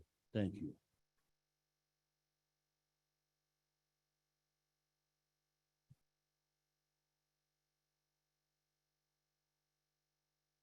RK. RK, please unmute, state your name for the record. Can you hear me? This is Reshma Khan. Loud and clear. Yes, ma'am, we can hear you. Thank you, Doug. Longtime resident of Teaneck, very happy reporting to you live in the rain from Masjid Darul Islah. It happens to be the holiest day of the year for Muslims. It's the day of Arafah, a day when we all fast. We just finished an 18-hour fast, and I'm so happy to jump right on this council meeting call. There's nothing more important for me tonight than being here at the council meeting. Tomorrow is our holiday. I would love to extend a very cordial invitation to the council and the residents of Teaneck. All of you are welcome to our Eid holiday celebration tomorrow. We have several gatherings you can attend, one at Overpeck Park at 8:30. There will be food and festivities right after. And there's another one at the Teaneck Armory, also at 8:30. Those who live around there, if you are worried about traffic, you may want to leave early because there is a huge congregation. Thank you to the Teaneck Police Department for all of the arrangements. And we will have bouncy houses and a lot of kid-related activities all over Teaneck. So hearty welcome to all of you. I'm calling in to thank Mayor Pagan and the new council on your efforts. Not only have you brought diversity of thought, you're also moving quickly, being agile, doing things that need positive action, doing meaningful, innovative moves that, change is scary. Not everyone can accept change. Hey, this is a council where we don't have term limits, remember? So we are very excited and we fully support the new slate of nominations that you have made. All of them, I have researched every candidate and they're highly accomplished. Their credentials are simply fantastic. We have a town planner. We have someone with 31 years experience in knowing the city codes in New York City and in New Jersey. Someone with a finance background who has always dealt with strategic planning. A couple of attorneys in the mix, a powerhouse, a Latina powerhouse. For the first time, we will have a woman in some of these land use boards who brings an attorney experience. So all of it is fabulous. Thanking you for that. I also want to mention that I do notice all the diversity that has been happening. June has been Pride Month with the flag raising, as well as last week we were at the Juneteenth celebrations. I commend Mayor Pagan and his amazing star team on these moves. Thank you. Thank you for bringing action, transparency, diversity. I realize it's not everyone's cup of tea. Thank you for being agile. And thank you so much, and Eid Mubarak.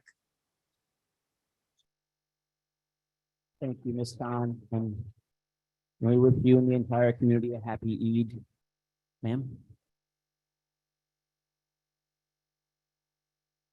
Hi, I'm Shayna Dworkin. I live on Garrison Avenue, and I'm here to support two friends. One is Michael Klatsky, who's a member of my synagogue, Nativot Shalom, and I'm really excited that he is up for nomination. And I'm also here to support my friend and sister, Lucria Ortiz. She and I have done community organizing actually with a lot of the people on the new council, and she is somebody who deserves a seat at the table. I can't speak to the process. I can only speak to her and her character, her expertise. And she is somebody who has knowledge and knows how to build community and has expertise in a variety of different areas. And I think she will be a great asset to the board. So I look forward to seeing that getting passed. But I also want to say that I think it's really unfortunate that these nominations have kind of been a referendum on diversity and unity. Because there's been a lot of misinformation. A lot of people have read an article that did not state the full facts. There are still Orthodox Jews who are on the panel. It's not zero. No one has been forcibly removed, and the council can clarify later. It's my understanding that terms have been expired and that no one has been removed. That language has been used several times tonight, and I believe as a teacher, have to point that out. So I wanted to clear that up. I am a member of the Orthodox community, and I have worked, like I said, closely with many people on the council. I have never experienced in the 4 or 5 years that I've been working with these people, any anti-Jewish, anti-Orthodox sentiment. And I want to state that for the record. I count these people as my friends. Okay, I do want to say my mother-in-law spoke before, and we might disagree on some things, but transparency is important. And I think the council has to do a better job of transparency and keeping people updated, because people are getting information from Facebook groups and private newspapers. And that's not okay, because there's a lot of misinformation, and I battle it with my students. We're seeing it here in town.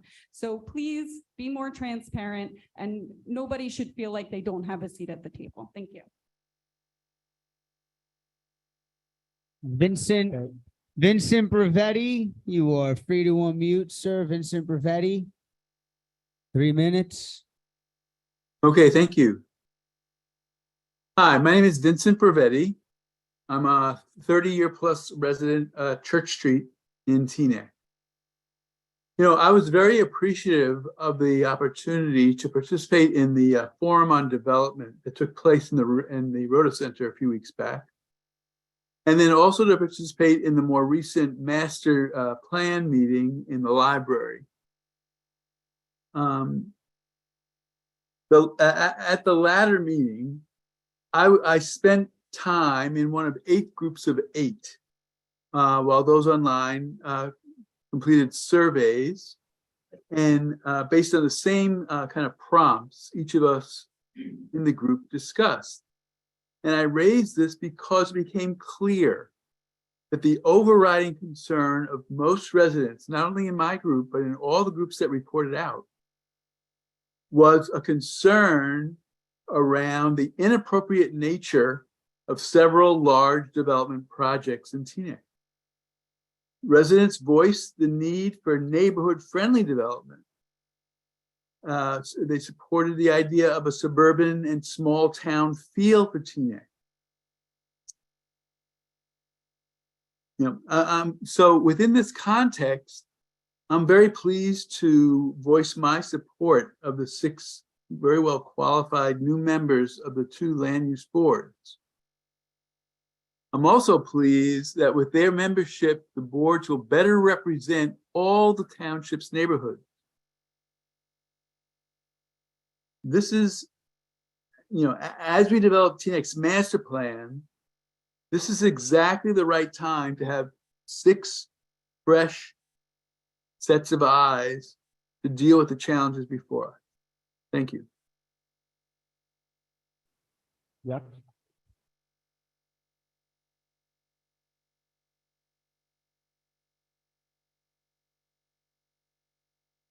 Good evening, I'm Phil Young, resident of Teaneck for 44 years.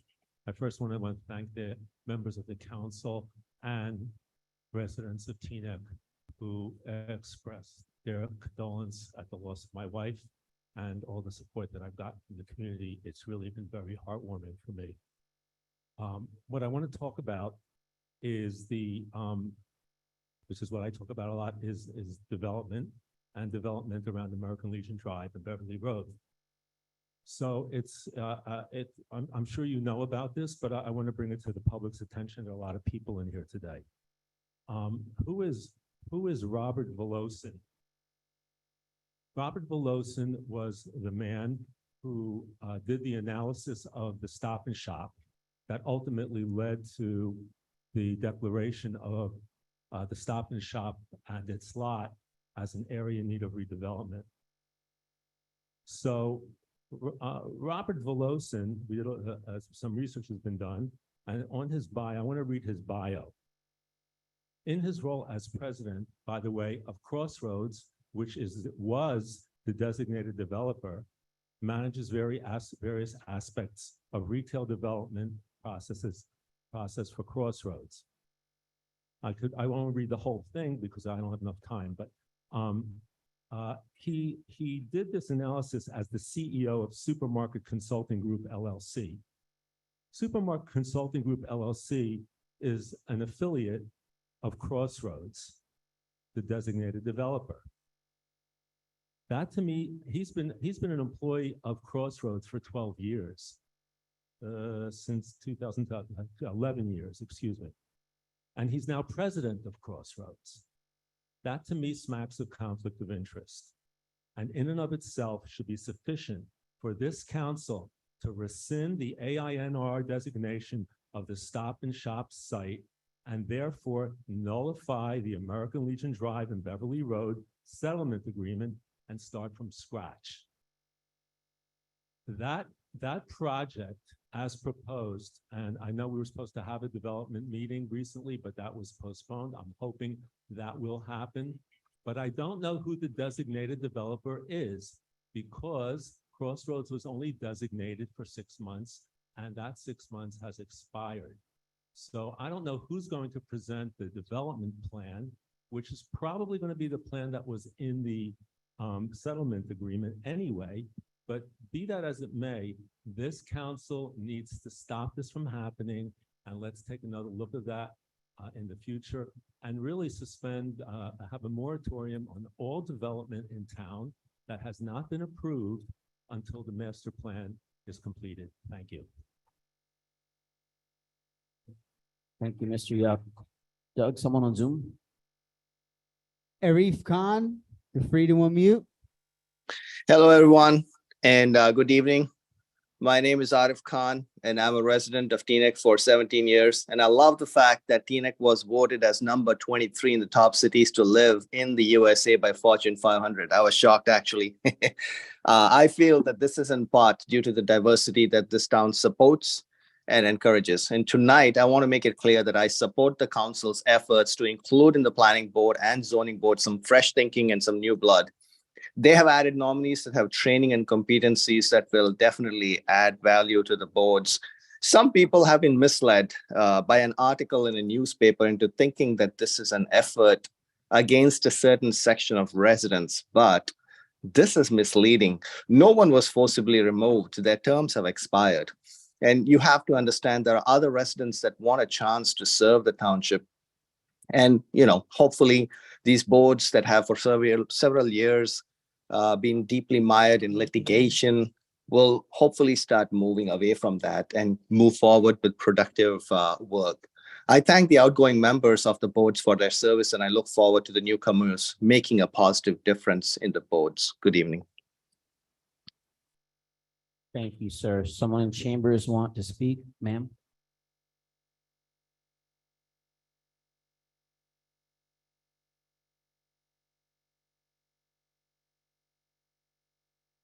Hello, my name is Hallie Wanamaker. I reside at 148 Church Street, and I've lived in Teaneck for 33 years. I'm here to give the council 5 compliments. First, I'd like to thank you for the trees that have recently been planted around our neighborhood that smell amazing. They bloom every spring and make our streets so wonderful to walk around. In fact, I'm a teacher, taught at Bryan School for a zillion years. I brought some. And it's just amazing. You walk down the street and it's just fantastic. Okay, that's number 1. Second, I would like to thank you for the May 2nd Development Forum at the Rhoda Center. This event was educational and gave opportunity for residents and council members to explain their visions and concerns for housing development in our town. Third, I'd like to say thank you for the June 14th master plan event at the library. Again, this event was educational and gave an opportunity for residents to be part of a small group discussion about the direction of future Teaneck housing development. Fourth, I would like to say thank you for your work to change our town's legal representation. We welcome you, our new lawyer, Mr. Salmon, who's very busy over there. Our new attorneys will better advise and represent us in all areas, but especially in housing development matters. And fifth, I would like to say thank you for the new people who have been chosen for the Planning Board and the Board of Adjustment. I believe these new members will better represent the different neighborhoods and the diverse opinions held by residents. Thank you very much for listening. Thank you, ma'am. Doug, someone on Zoom? Jen Monty. Jen, you are free to speak. Feel free to unmute. Hi, my name is Jennifer Montag, and I've been a resident of Teaneck since 2004, and I love it here. I'm very involved in my community, and I just wanted to say that I'm very excited about the new planning board.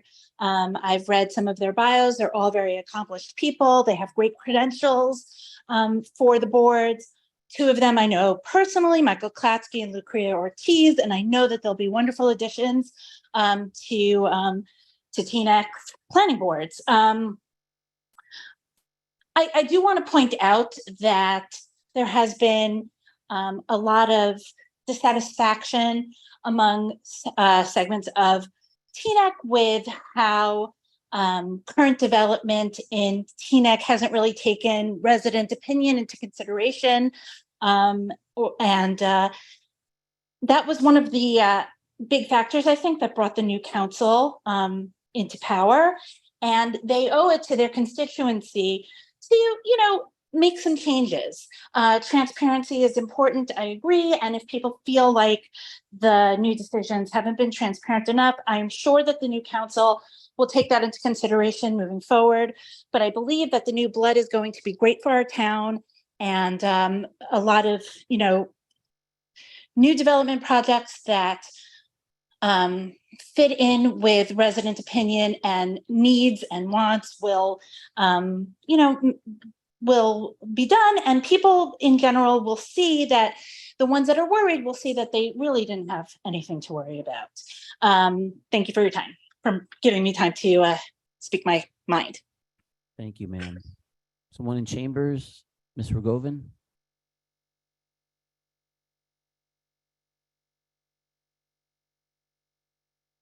So I'm a 40-year resident of Teaneck.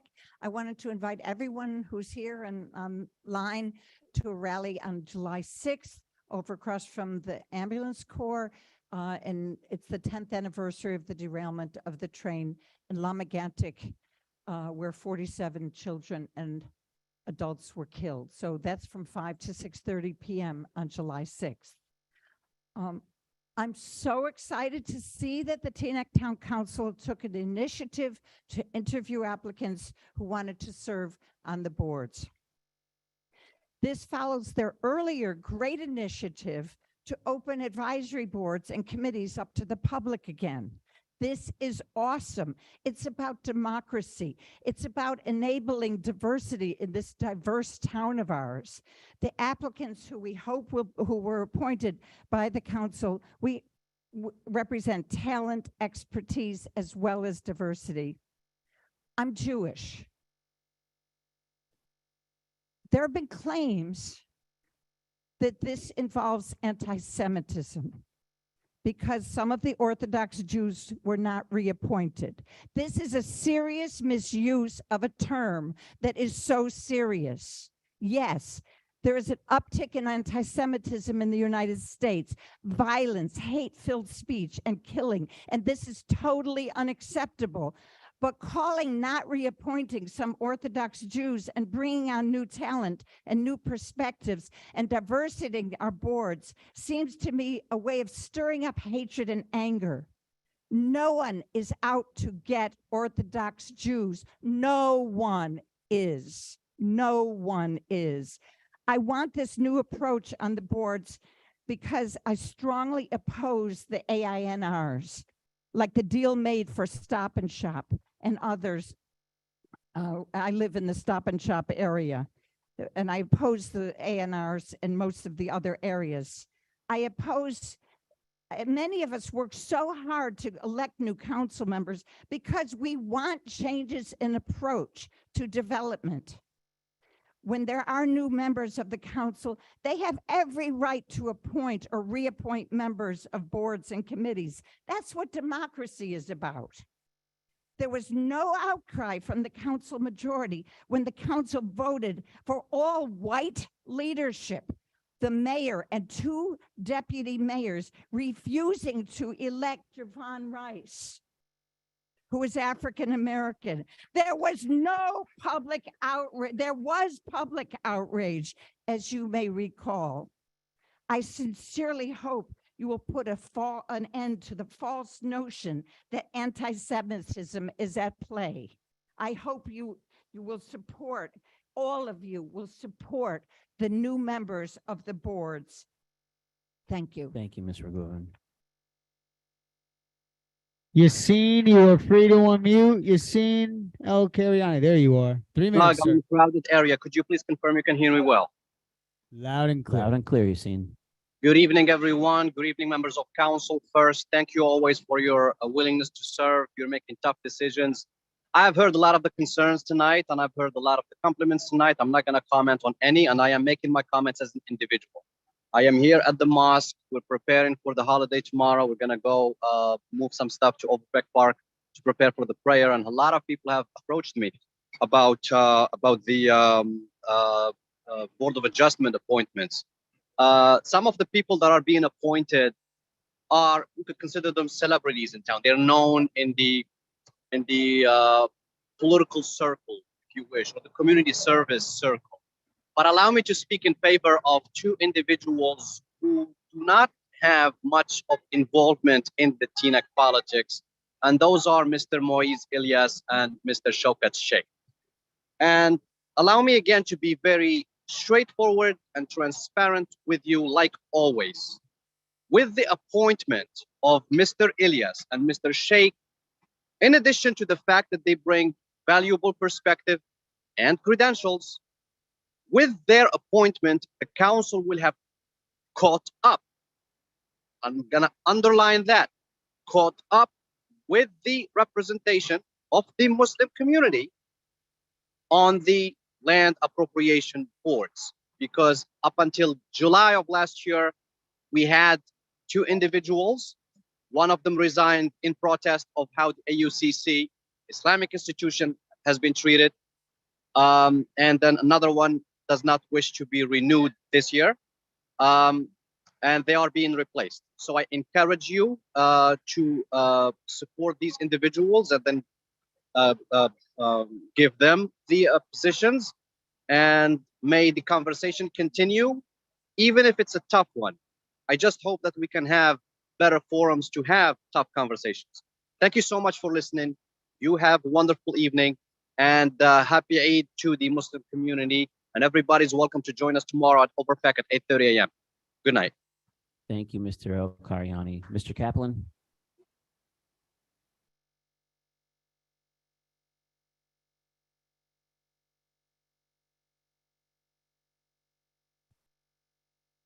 Keith Kaplan, 17-year resident.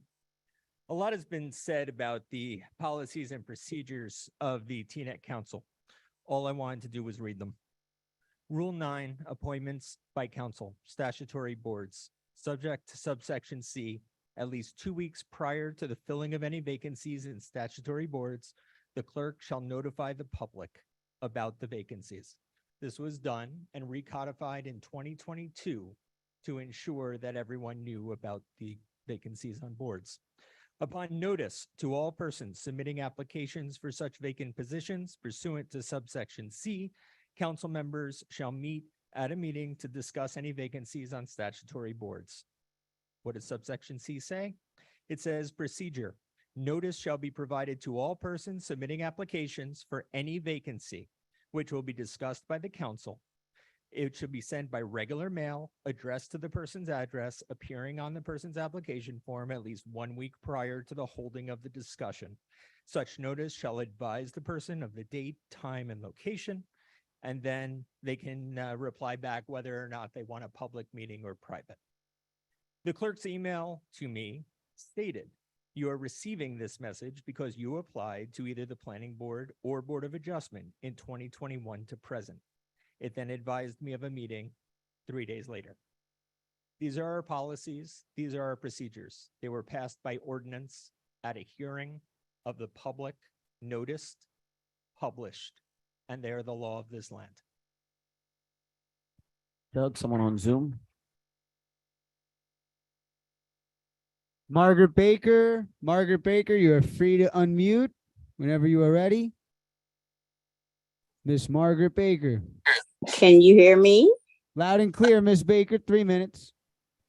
Margaret Baker, and I am a resident of Teaneck. I would like to commend the council for making changes with the boards. And I say that because I have attended meetings and expressed my concerns, and I was completely ignored. I live across the street from this monster building that's being put up. I went to the meeting when the lawyer for the developer made its presentation. I let them know that minute that I was not in favor of it. So that meant nothing. None of the other residents out here knew anything about it. We went to the meetings, but there was no discussion, no communication from the planning board. Especially, I asked the question at the planning board that night to the chairman, and here it is, 2.5 years, and I haven't gotten an answer yet. We are residents out here. As of today, the project is going up. The residents, the neighbors haven't gotten one communication from the town. Not one. We were taken for granted. We are taken for granted. Enough is enough. We are residents and we deserve to have our voices heard. But no, we haven't. And the planning board, I attended the meetings. I voiced questions and concerns, and that flew right over their heads. So yes, it is time for a change. And I'm very glad to see that it is happening. You are on the board to represent all residents. Thank you, Ms. Baker. Someone in chambers? Ms. Rice?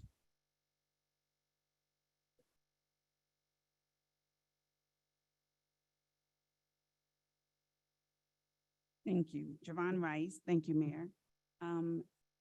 Over 60+ years resident.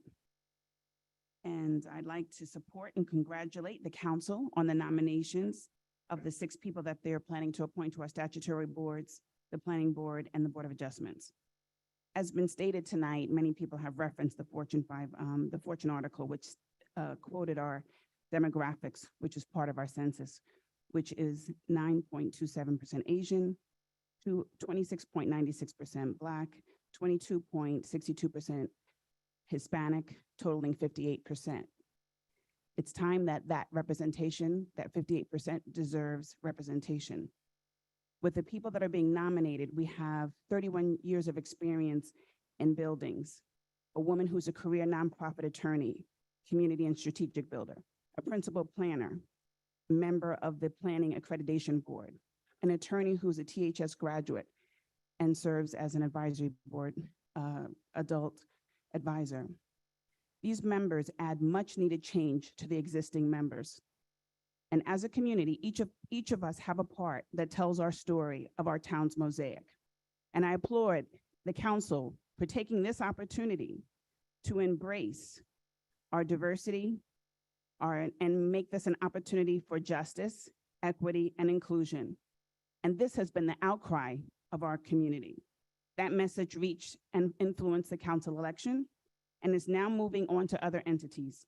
We must continue to speak the narrative that while we are a collection of many different perspectives, we see the value that each member brings. We are not threatened by diversity, we value it, celebrate it, embrace it, and demand it. That is the Teaneck brand. Representation matters, especially when they are all highly qualified and seek the best interests of all residents. And I think our opportunities where we have seen an outcry, legal expenses, just earlier was discussed about Holy Name Hospital. And I remember sitting in that seat and asking for more time for there to be conversation between the two parties. Was basically told and coerced to change my position. Also, when I sat on the council, I had the opportunity to have 2 bites of the apple and was told not to come back. I was able to suggest the nomination of James Brown to the Planning Board and Denise Belcher. James Brown to the Board of Adjustment and Denise Belcher to the Planning Board. who was then, without notice, without cause, terminated after her first term. I'm happy to see that not only is she back on the planning board, but serving in the council. So representation matters. Our residents deserve the opportunities that you have presented by adding these new members to the council. And for the council, the former council majority, you guys did it all the time. Ask me, I know, I sat there.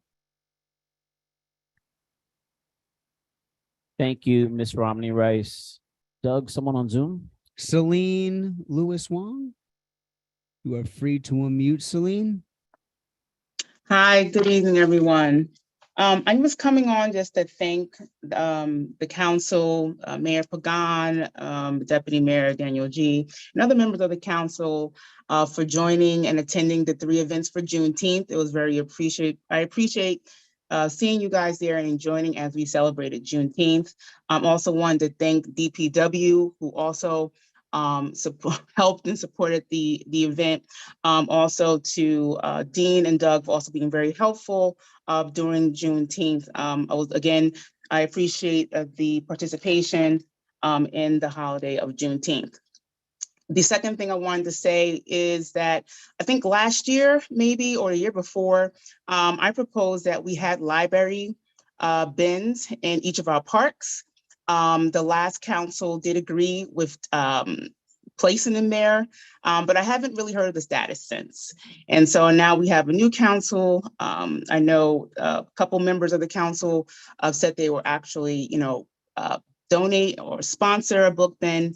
And so I'm right back asking again about the status of the library bins and how they will be great for our community. And that's it. Thank you. Thank you, Celine. Mr. Cohn?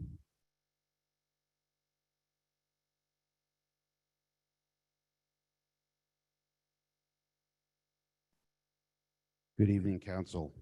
My name is Yehuda Cohn. I moved to Teaneck as a child in 1977 and married my wife, who was born and raised in Teaneck, and we have chosen to continue the tradition and raised our family in Teaneck, and now we even have a poet laureate. I believe in this town, and I'm honored to serve as a member of both the Environmental Commission and the Planning Board. Just yesterday, I received what I will refer to as a love note from Teaneck with my new and significantly increased property tax bill. As we experienced during the presentation at the beginning of this evening's council meeting, development can have a very positive impact on the town's finances and is likely the most significant solution to mitigate the increased cost pressures we will likely experience for the foreseeable future. But of course, finances are not the only factor that goes into the decision to develop and are not even the purview of the planning board at all.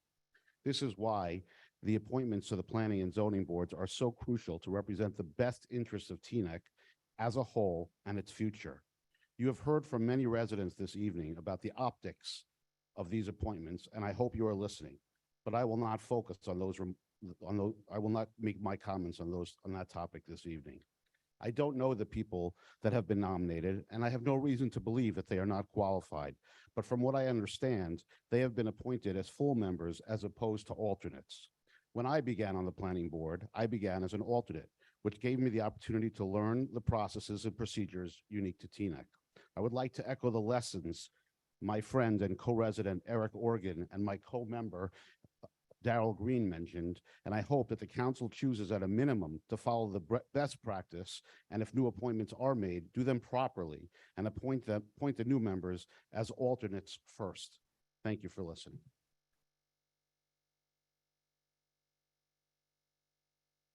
Samia Chowdhury, you are free to unmute. Hi, everyone. My name is Samia Chaudhry. I've been a resident of Teaneck for about 9 years now. I'm calling today to express my support for the new nominations for the zoning board. I think in particular, I'm personally really glad to see the increase in diversity of the board. And moreover, I welcome the appointment of people that at least one of the new appointments, Mr. Sheikh, has a lot of professional experience. And Mr. Moise Lias, I know, has a lot of anecdotal experience from working with the zoning board. I also really welcome the appointment of young working professional, which I think a lot of the residents of Teaneck can resonate with. And, I look forward to the change that these new members will bring to the board. And in response to the other comments that other people have made earlier, I did want to point out that, as we're all aware, none of these positions are lifetime appointments. And, there's no set timeline for if somebody's appointment has ended, then I'm all for appointing someone new that can bring a new perspective. That's all. Thank you. Thank you, Samia. Someone in person, sir? Hello, my name is Greg Berman. I live on 496 Northumberland Road. That's Northumberland, North Umberland. I have to say this every day, like 10 times to confirm my address. So I might not confirm it then. Let me start by just explaining why I love living in this town. Actually, I want to thank Mr. Kaczynski. We hear your voice all the time on the pre-recording, so I think this is about a time you should hear our voice. I had a problem with the town tree in front of my property. I submitted on last Thursday a request to trim the tree. Yesterday morning, there was a crew at 7 a.m. In front of my property cutting the tree. It was the most amazing service, I'd say. That was the best day to be a Teaneck resident. Unfortunately, the day did not go so well because I did find out about the process that involved appointing the new board. Let me address one specific point that I think is important for somebody to speak up for. There's a fallacy that's been propagated through all of this that somehow bringing professionals onto the roles on serving in the boards, they're not really designed to be professional boards. They're not expert boards. They are boards to represent the residents of the town. Most likely what you will get by appointing professionals is people who have conflicts of interest. Most likely some of the town planners work for other towns. They're most likely interested in promoting regulations that not necessarily benefit this town in their professional interest. I will give you an analogy. Appointing a school principal in a different district to be on a school board is a conflict of interest because of school board members will have to negotiate union contracts, and appointing a person who's a member of a union to negotiate a union contract in a different town is an obvious conflict of interest. I am dumbfounded by that specific issue has never been brought up as an obvious conflict of interest. The same way appointing a town engineer in different town to promote regulations that benefit some engineering firms or some construction firms or so on will most likely bring a conflict of interest. There's some professional expertise perhaps is required, but to claim that the majority of the board that are most likely do have conflict of interest, I just quite honestly don't understand. But let me leave that behind as a technical point. I only have 19 seconds left, so I will say I'll congratulate the new majority on the council. You did exactly what you promised you would do. I very much appreciate you actually keeping your word. You railroaded your own candidates. You put in the people you wanted. That's great. I think transparency is excellent. Sometimes transparency tells you that the king is naked. Thank you, guys. Thank you, sir. Doug, someone on Zoom? Judy Ramos. Judy Ramos, you are free to unmute. Thank you. Hi, good evening. I want to congratulate the council on starting to make change. Change is difficult, but necessary for growth and progress. And as a resident of Teaneck for the past 10 years, I'm grateful at the prospect that the change represents all of Teaneck. However, I am deeply concerned that the opposition to these changes are being talked about as if it's us against them, while parts of Teaneck are being inundated by overdevelopment. We can't talk about one Teaneck until we are equally represented. So I want to thank the council and challenge the council to continue making more changes. Thank you. Thank you, ma'am. Ma'am? Good evening, Tony Nayowitz, resident of Teaneck since 1959. I feel very comfortable in this town. I feel I know it very well. There are two issues I'd like to raise. I'd like to sidestep the issue of the appointees, except to echo the thought that optics do matter. And perhaps you can take that into greater consideration. But the two issues I'd like to raise are, number one, regarding the development over in the Queen Anne Road, State Street area, that plot that you're talking about. I haven't seen a lot of information out about how that's going to impact the traffic. Traffic flow in that whole area is really challenging.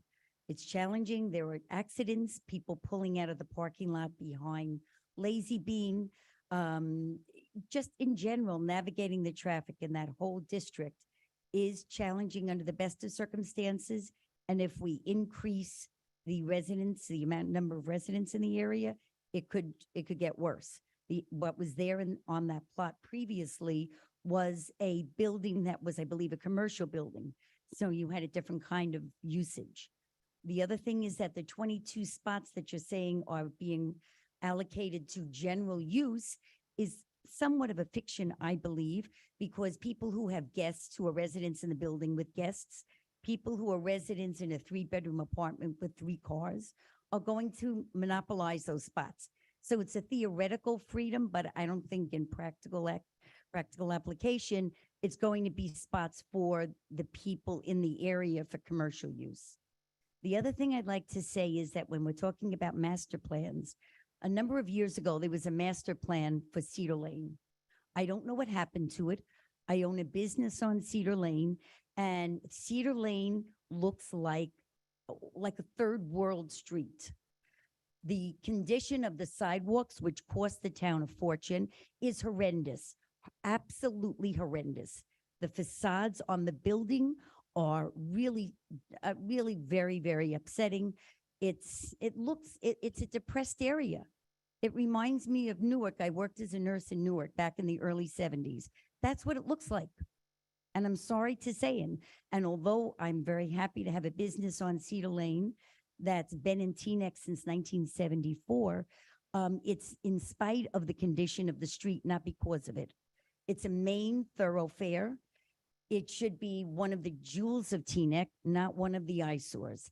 And I really think some more effort and some more money should be considered to improve the overall streetscape. Thank you. Name for the record once more, miss. Yeah, you're asking for her name? Yeah, again for the record? name Your once more, please. miss. Tony Nayowitz, Forest right. Avenue, Teaneck. Thank you. Doug, someone on Zoom? Victoria Fisher, you are free to unmute. Good evening. I'm calling to congratulate the nominees for the zoning and planning boards. A quick comment that it seems to me that this process put in place by the council was fair, transparent, and inclusive. It is laughable that someone like past council member Kaplan is leading a smear campaign against the appointees in the council. I can say from personal experience, I've applied to serve on many advisory boards over the past years. Sometimes I never received the courtesy of an interview, and other times I didn't even get an acknowledgement email for my interest. So I think we should just keep the discussion about the issues. Let's be honest in our critique of processes. Let's refrain from personal attacks. It's not moving our community forward, and it's definitely not moving the dialogue forward. I took the time to review the experience of the nominees, and I trust that they will bring their breadth of professional and volunteer service to their commitment to Teaneck. And I'd like to thank the outgoing members for their service to our community. I know from personal experience, it's not easy to serve the public. And certainly both the zoning and planning boards have been in tough positions and had to make difficult decisions over the years. So thank you to everyone who contributed to that process and tried to keep it as fair and as positive as possible. And I'd just like to urge us all to work together on a path forward for Teaneck. We have a vibrant, diverse, family and senior-friendly community, and we're striving towards an even better community for all of us. And that's going to depend on all of us working together for the good of our neighbors. And so I hope that we can continue to keep a positive, open dialogue, to assume best intentions of one another, and to do our best to model how we would like that dialogue to happen for our neighbors, our family, and our friends. Thank you, everyone. Good night. Thank you, Ms. Fisher. Ms. Wilson?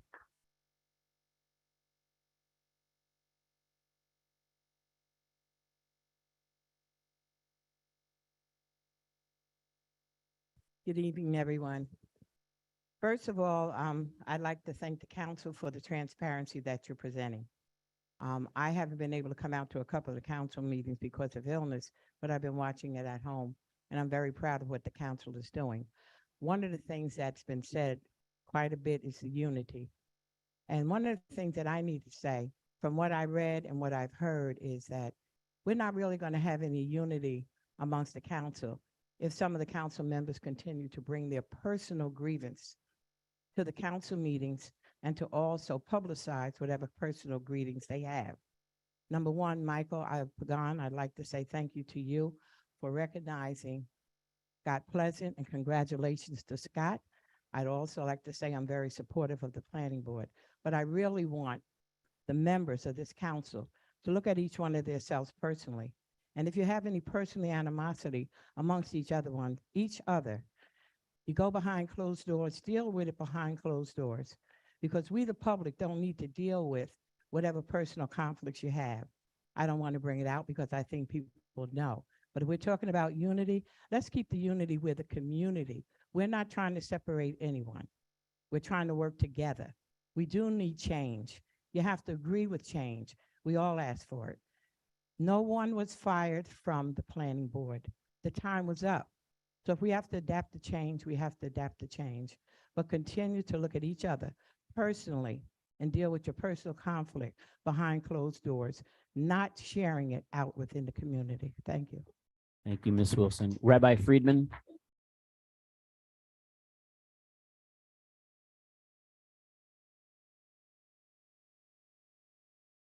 Daniel Friedman. I was brought to Teaneck in 1988. I count all of you with pride as those who represent not only myself and my family, but my community and your wonderful community service. I had an opportunity to tell Deputy Mayor G earlier today in a private meeting that I was exceptionally proud to call her my deputy mayor. I do that because she's a person, as everybody knows, of great intelligence and thoughtfulness, a person who takes what she does very seriously. And I conveyed the following sentiment.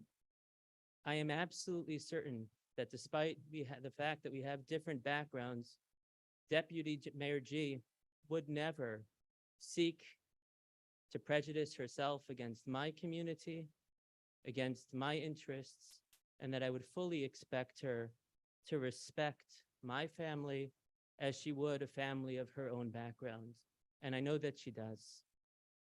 And that being said, that is what is so disturbing to me about the insinuation that Orthodox Jewish members of various planning boards have not acted in a similar fashion. The people that I know, the people whose heart I know, have had one consideration and one consideration only in their service to this community: the best interest of this township and all of its residents. No other agendas, no other issues.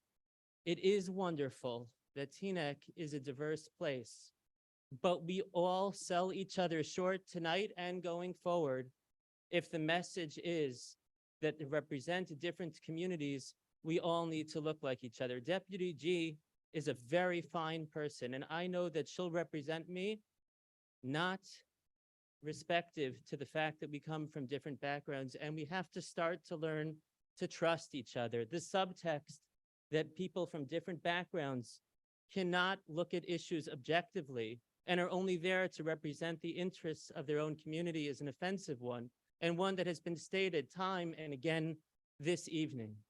And so I would respectfully ask people to take the following into consideration. Yes, it's true, terms expired, but is there any other group of people, had 4 of 5 members of any group been coming off the board at this particular time, would there not have been some greater sensitivity to how it made that community feel that this is the time that we're now saying, well, renewal isn't the exact same as removal? That is deeply hurtful to the members of our community. And if we push forward with this and with the message that those who look like us are the only ones who can serve us, this town will remain a house divided. Thank you. Doug, someone on Zoom? Alan Soam, please unmute. Can you hear me? Loud and clear. Thank you, and thanks to the five individuals who had a voice on land use for the past several years. They had an opportunity, their terms expired, no one was removed. There are 40,000 other residents who deserve their chance. Let's look at the previous process for appointments. Mark Schwartz has been explicit in emphasizing that he only appoints those who share his development philosophy. He has appointed the closest and most intimate of his friends, be they pharmacist Karen Organ or legal secretary Keith Kaplan, who was appointed as a full member to jump over first alternate James Kinlock, an eminently qualified Black architect. He has expelled Denise Belcher, and as you heard, he ousted Howard Rose. On multiple occasions, Mr. Katz and Mr. Schwartz have made nominations to fill seats when the vacancies had never been announced, when other council members didn't even know that a vacancy existed. We already have lawsuits, including one filed by an overwhelmingly Orthodox group of neighbors of holy name who challenged the actions of the planning board. The Board of Adjustment faces a suit filed by a Muslim community center. Stop and Shop was threatened with demolition before they filed the suit. We are already paying the price for lawsuits and the actions of the existing boards. Change is needed desperately, and these appointments are genuinely unprecedented. The vacant seats were announced to the broadest possible audience ever on the township website, by email, on several Facebook groups, and to tens of thousands of email newsletter readers. More than 30 applicants were invited, more than ever, and 16 candidates were interviewed, more than ever before. The 6 new individuals being appointed to the 2 land use boards are 6 of the most qualified members ever appointed, with expertise as planners, attorneys, engineers, and in finance. They are Muslim, Black, Hispanic, and Orthodox. They offer new talents and new perspectives. In a township with so many voices who have been systematically excluded for too many years by the former council, we will see 6 eminently qualified people, all of whom deserve a seat at the table. In a community with tremendous diversity, to the greatest extent ever, major communities in Teaneck will be represented on the land use boards, an unprecedented degree of diversity. No part of the population is excluded. No corner of the township is left out. I congratulate Mayor Pagan and this new council majority for making sure that every effort was made to see that the voices that had been silenced for so long will finally be heard, and that every community will have a voice with none excluded. I wish all the new members all the success they deserve from every single Teaneck resident. Congratulations to all of you. Thank you, Mr. Soam. Sir? No, Tom, actually, no, Tom, him first. Sorry, Tom. Okay, Tom. Yeah, go ahead, Tom. You're there. Sorry about the confusion. A lot of what I was going to say has just been said by Alan. I've been watching this council make appointments since 2006, when Ellie became mayor. And the first thing that the new council did then, with 4 new members and Ellie as an ally, was start to get rid of old planning board members and appoint their friends and cronies. That's been going on since then. And while Dr. Pruitt has said that it hasn't happened according to his wishes since then, that's not true. When Lizette was mayor and there was some control was taken out of their hands, Lizette followed that principle and allowed alternates to go ahead and become full members, allowed Keith Kaplan, who had been appointed in James Kinlock's place, to stay on the board instead of putting James Kinlock back. The idea that now somehow they're upset that we're not following this rule is ludicrous. I'm not sure how much time I'll get. I wanted to add, somebody mentioned the TDMC and said Mr. Salmon worked for the TDMC. That's simply not true. And Mr. Salmon has never been to a meeting. He has never been paid. He worked for One Town, One Vote, which was not part of the TDMC. It, like much you can read about the TDMC on TNEC today, is just lies and things that are made up by some delusional people. But back to the subject at hand, which is similar. No, people aren't mentioning which paper published this thing to rile up the town and get back to the divisive tactics that have been used by certain councilmen for years. It's the Jewish Link published by Mark Schwartz. He allowed this article, had no other purpose than to divide the town and somehow keep himself in power. He thinks that the board should just be the people he and Ellie have appointed over the years.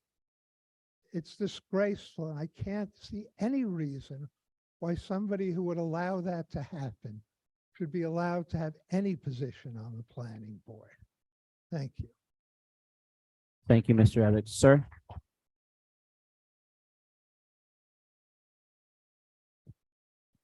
Hi, my name is Elliot Schreier. I have been a Teaneck resident for about 1.5 years now. I am the rabbi of Congregation B'nai Yeshurun, which was the first Orthodox synagogue and the largest Orthodox synagogue here in Teaneck. First, I do want to congratulate the town council on the appointment of a poet laureate. If I may be so bold to nominate a future poet laureate, I would say our own Kasai Sanchez, who spoke at Race Amity Day, was fantastic. I know the mayor and I were equally smitten by her poise and her eloquence. And I think it's something that we need right now, that we really do. As far as the planning board and the Board of Adjustments goes, I plan to echo some of the sentiments expressed by my friend and colleague, Rabbi Daniel Friedman, and some comments that I actually made in private to some members of town council. I want to thank Councilwoman Goldberg for meeting with me yesterday, and I had the opportunity to express these thoughts in private, but I'd like to express them in public as well. I really do believe that in a hypothetical counterfactual, in which we were dealing with 4 members of a different demographic group, not Orthodox Jews, but whatever demographic group in Teaneck it may be, whether it be 4 Hispanic board members, Black, gay, Asian, I do think the council would have exhibited greater wisdom and greater demographic sensitivity in approaching this issue. I have no qualms with the qualifications of the people who were nominated, and I understand that there is a desire for change. But removing 4 at the same time speaks to some members of this community who have genuine apprehensions, and people of goodwill and people who are fair-minded are left with genuine concerns about the feeling of this town council towards Orthodox Jews in this town. You all know me to varying degrees. I've really tried to be a bridge builder in my short time in Teaneck, and I will continue to do my absolute best to be a bridge builder in Teaneck to promote unity, community, fraternity among all of Teaneck's residents. But I really do feel that this step from the town council really set us back. However unintended, I feel like it was a step in the wrong direction. And I'm going to conclude with my remaining time with just a plea to not just the town council, but really everyone here, whether you're a member of the town council or not a member of the town council, irrespective of the religious faith that you practice, the race or ethnic group that you belong to, whether you are a Teaneck greenhorn like myself or a lifelong Teaneck resident like many of those that we've heard from tonight. We all have a lot of work to do. We all have a lot of serious soul searching to do. We talk about the diversity of Teaneck. We talk about the unity of Teaneck. We talk about all the values of this town, but there are deep divisions in this town. And we've all seen them laid bare over the course of this meeting. I'm going to ask everyone here, if you were at this meeting, if you heard everyone speaking from either side, go home tonight and do some soul searching about what I can do personally, try to heal the wounds that we've experienced in this town, how we can move this town forward. And I'm going to ask town council to lead the way. It is my belief that town council has set us back through recent decisions, however unintended, but it is also my hope that we will course correct and that we will move this town forward to make it the town of unity, diversity, community that we all want and that we all deserve. Thank you.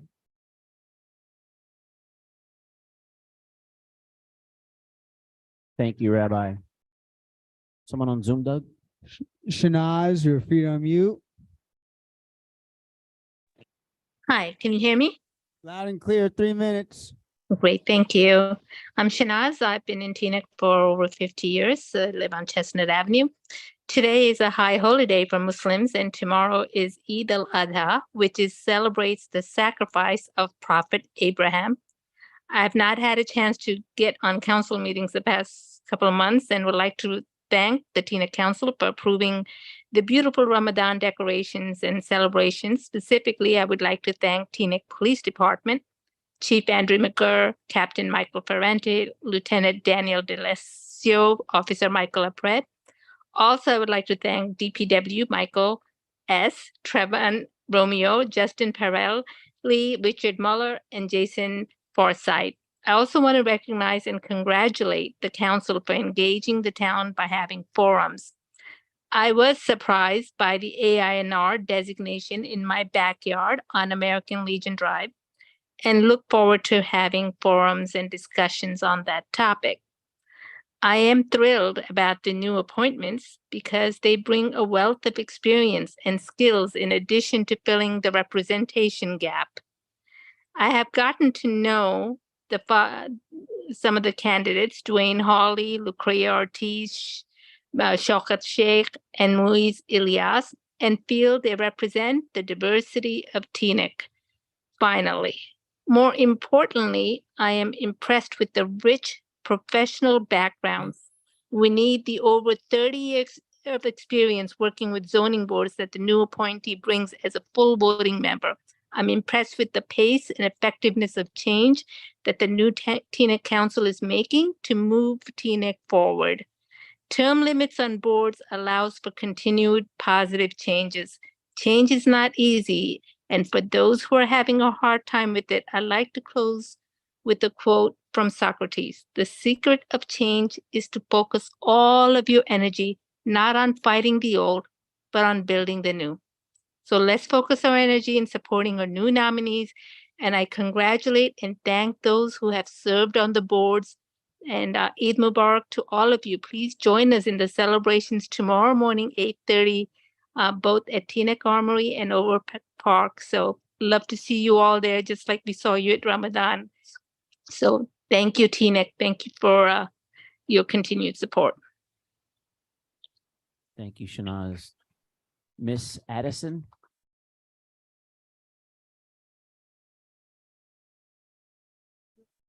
Good evening. My name is Natalie Addison. Natalie Addison, a resident of Teaneck for 35 plus years. And I would like to start off on a positive note. And I want to thank the council and the new elected councils to the board. I approve of the members you have nominated, and I support it. But I want to thank the mayor also for all that you all have done in such a short time. And I really applaud you. And I think what you're doing is putting Teaneck on the right track, because I have been to council before the new members came on. So I have seen what it was before, and I seen what activities and what has been done now.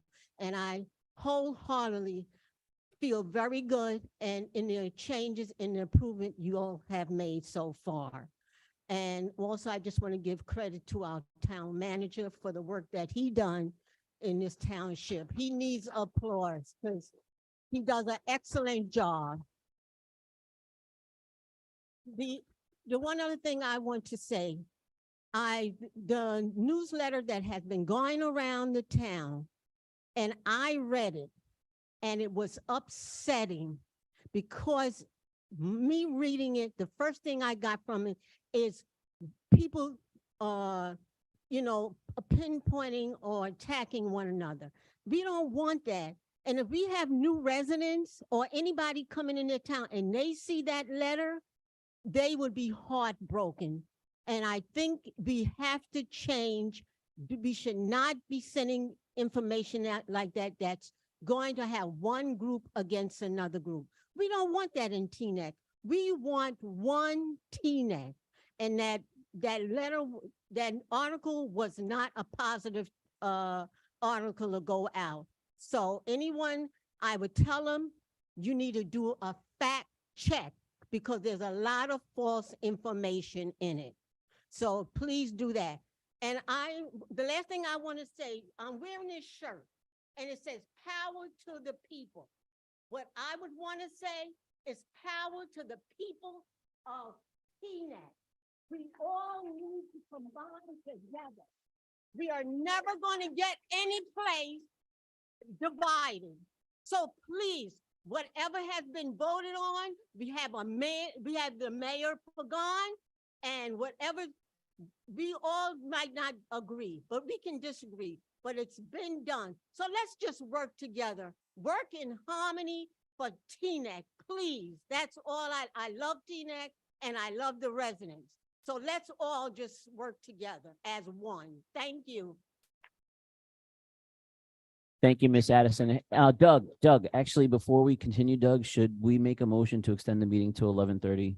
Because there are a number of people that still want to speak. Second. All those in favor, please say aye. All right, Doug, someone in Zoom, please. Chuck Powers, you are free to unmute.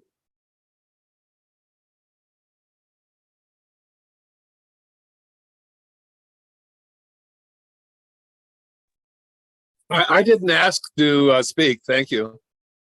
Oh, your hand was raised. Yeah, Sorry your about hand is that. raised, sir. No worries. Someone else on Zoom, or do you want me to- Huh? Oh.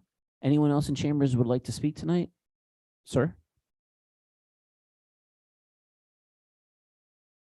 Good evening. My name is Avram Zanist. I am both a resident of Teaneck and I'm also my name is Avram Zanist. I'm a resident of Teaneck and I'm also a developer working on both residential and commercial projects throughout Bergen County and specifically here in Teaneck.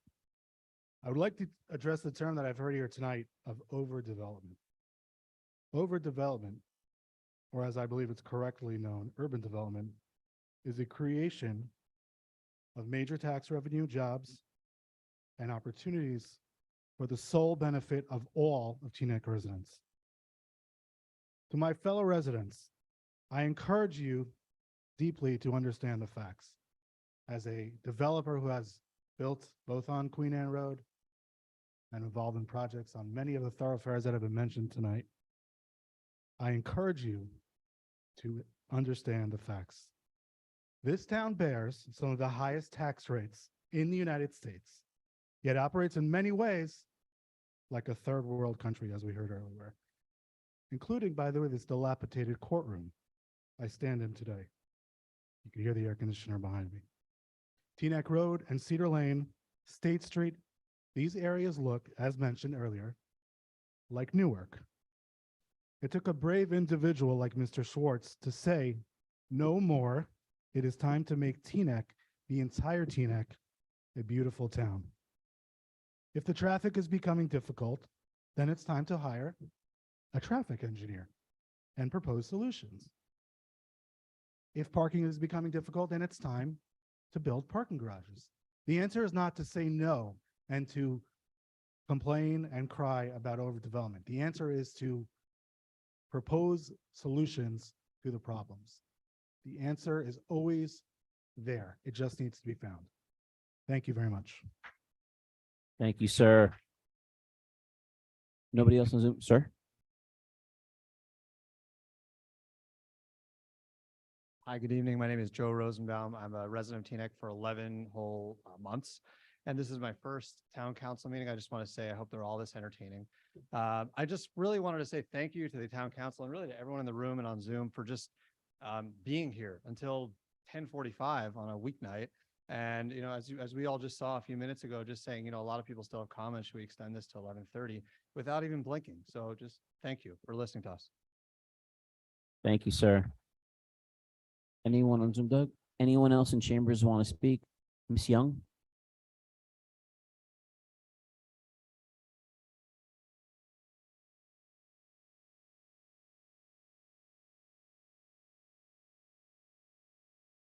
Chandra Young, Teaneck, Irvington Road, Teaneck.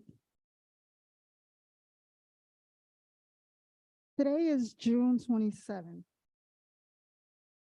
It's been approximately 175 days since our new council elected by the majority vote has been in office.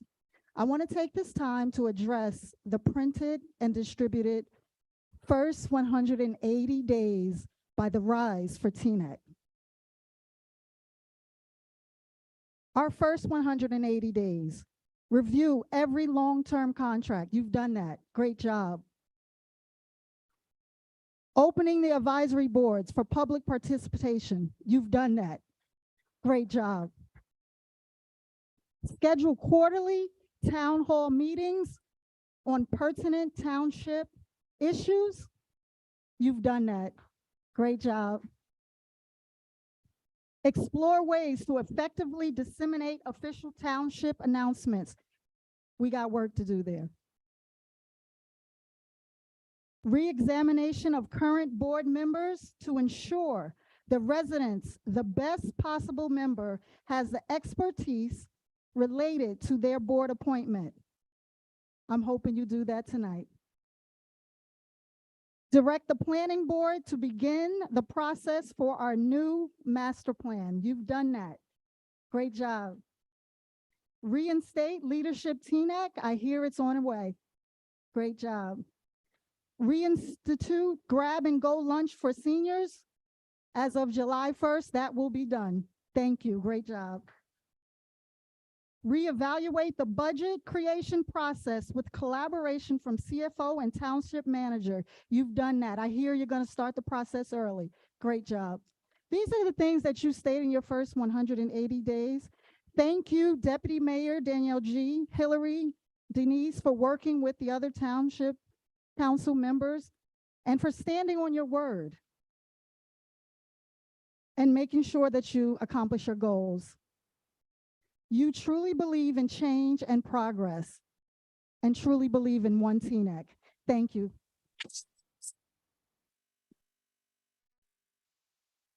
Karan G, you can unmute. Good evening, everybody. How you doing? Kwan G, 10-year Teaneck resident. I'll keep my comments brief here because I'd like to have my wife home at a reasonable hour, so I'll go quickly. I'm really calling in support of the appointment of Scott Pleasance as Poet Laureate. I've admired his work from afar for some time now, and I think he's certainly worthy of that honor. So great job with that.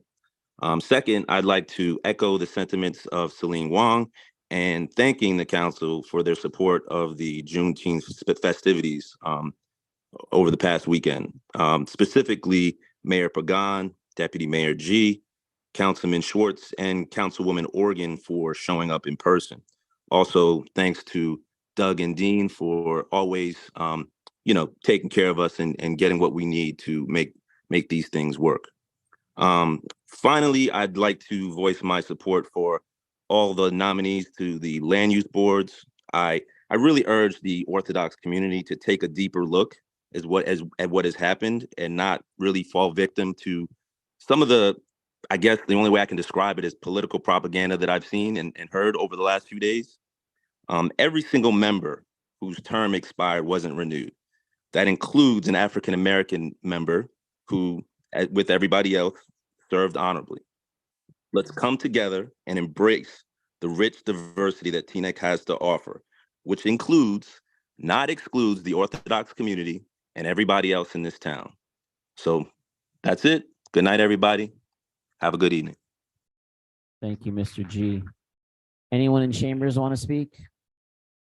No, Doug, anyone on Zoom? Margot Fisher, please unmute.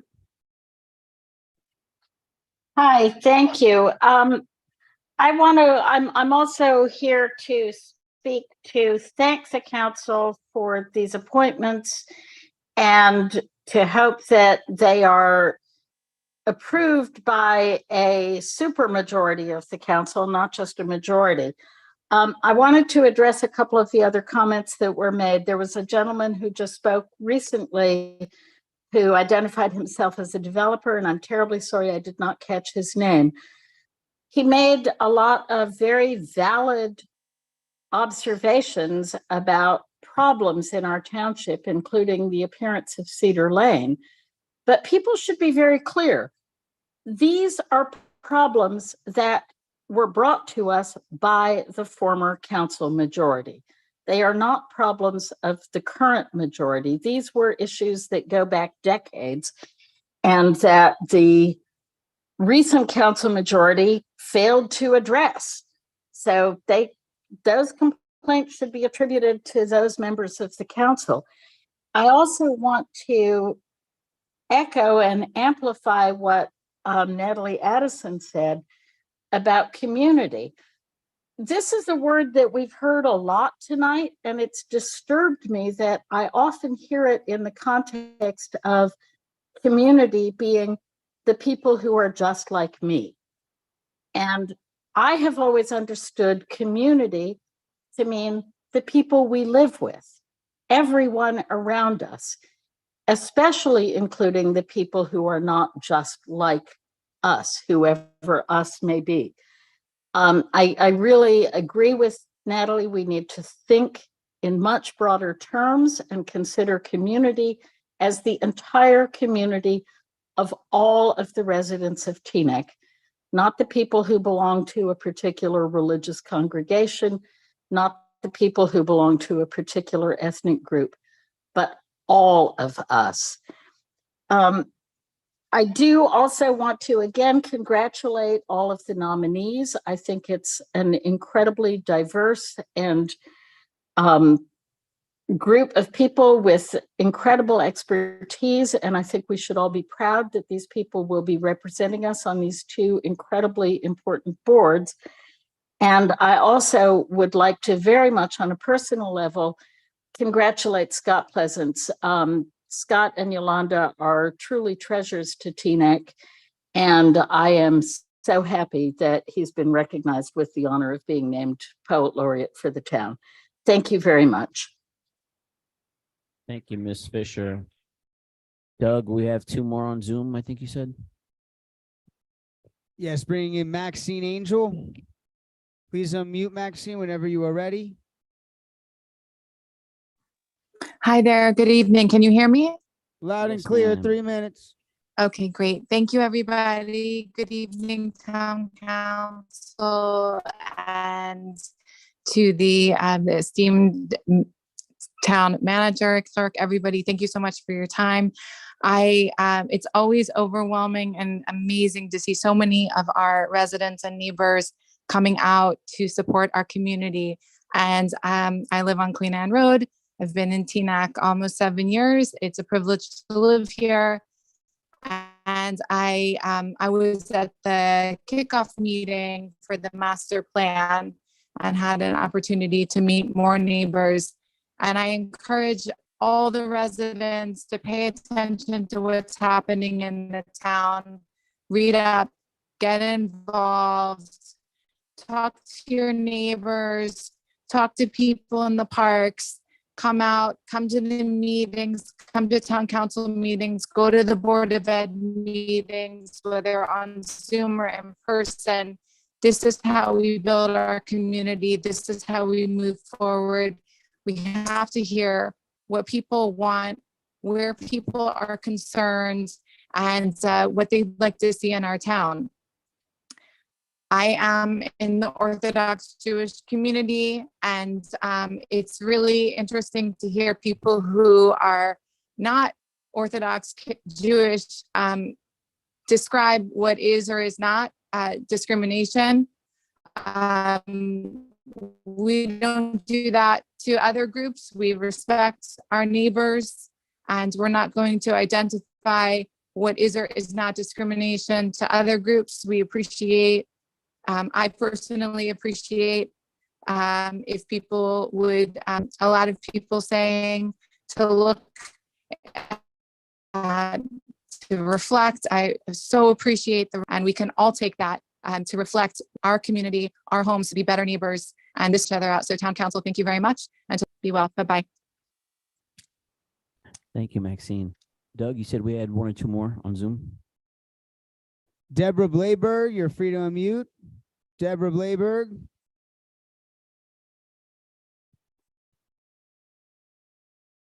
Good evening. No, why won't my phone work? Can you hear me? Yes, loud and clear, Deborah, 3 minutes. Good evening. I'll leave the pleasantries. Hello, council, everyone, blah, blah, blah. It's really nice to see everybody in unison, very, very happy. So now we've dealt with the council, can we all put our eyes on the Board of Education and fix that? Because that would be really lovely. That's really all I'm calling in to say. They've got a meeting tomorrow. They're $900,000 in deficit, even with a tax levy increase. Why does the superintendent need 2 assistants? Why are they taking funding out of the classrooms and putting a lot more on the teachers to teach now in so many different steps? There's been resignations in the middle schools. I think you really need to start paying attention to what's going on in this school district, because if you actually read the Fortune 500 or whatever it is that said, it's praise for the Teaneck Public Schools was diversity and the graduation rate. It says nothing about what happens after graduation. Doesn't say about the failing grades. We're below 50% in English. We're below 50% in math. We are literally just struggling. And the kids, it's not fair on the students that are in that district. I have a child in a district. I have 4 children in the district. So I really do know what I'm talking about. So I would really appreciate, now that you've all focused heavily on the council, you're really happy. The 5 people you voted in on the Board of Education are not doing what we've asked them to do. So could you please go ask them to do what they're supposed to do? Thank you very much. Have a great evening and have a good weekend, I guess. Thank you, Ms. Blayberg. Mr. Roussillon, I think we have one more. Leora Feinberg. Leora Feinberg, you are free to unmute whenever you are ready. Leora Feinberg, your hand was raised. Just want to remind people I'm not calling on people whose hands are not raised. Leora, your hand is raised. You are being summoned. You have 3 minutes if you choose. Leora, can you hear us, ma'am? If so, please unmute. Is there anyone else on Zoom? Sorry, Leora.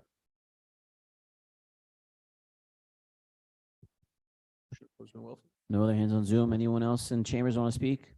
Gentleman in the back. I'm Gabriel Herman. I live on Warwick.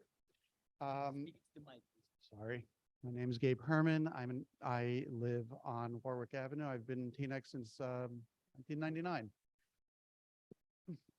One of the things I just want to share, I've listened to everything, everybody has valid points, it seems, but the one thing I have to emphasize to the board is this. Excuse me. Perception is reality. I have said this to my children. I've said it to my staff. I've said it to my clients. What people see is what they believe to be reality. And unfortunately, the perception of what has been done by the board with the various planning boards and the land use boards is just, whether it's appropriate, whether it's happened in the past, none of that matters. You guys are the council now. You are in a position to establish yourselves now and establish the perception that the board and that all of the communities are going to appreciate. And failing to do that now within the 185, 190 days, however long you've begun, is going to ultimately be a problem in the long term for you, for the town, for everybody. And while I have no opinion about the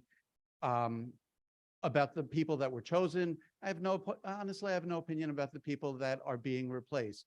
But the perception is the reality. And if the perception is that you are removing people, that's going to stick. And I just encourage you to think long and hard about how you approach this. Thank you.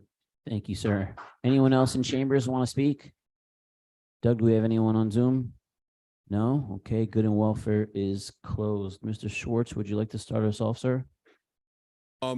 This is my 3rd or 4th time in 12 years going through this process. Thank you, everyone, for coming out.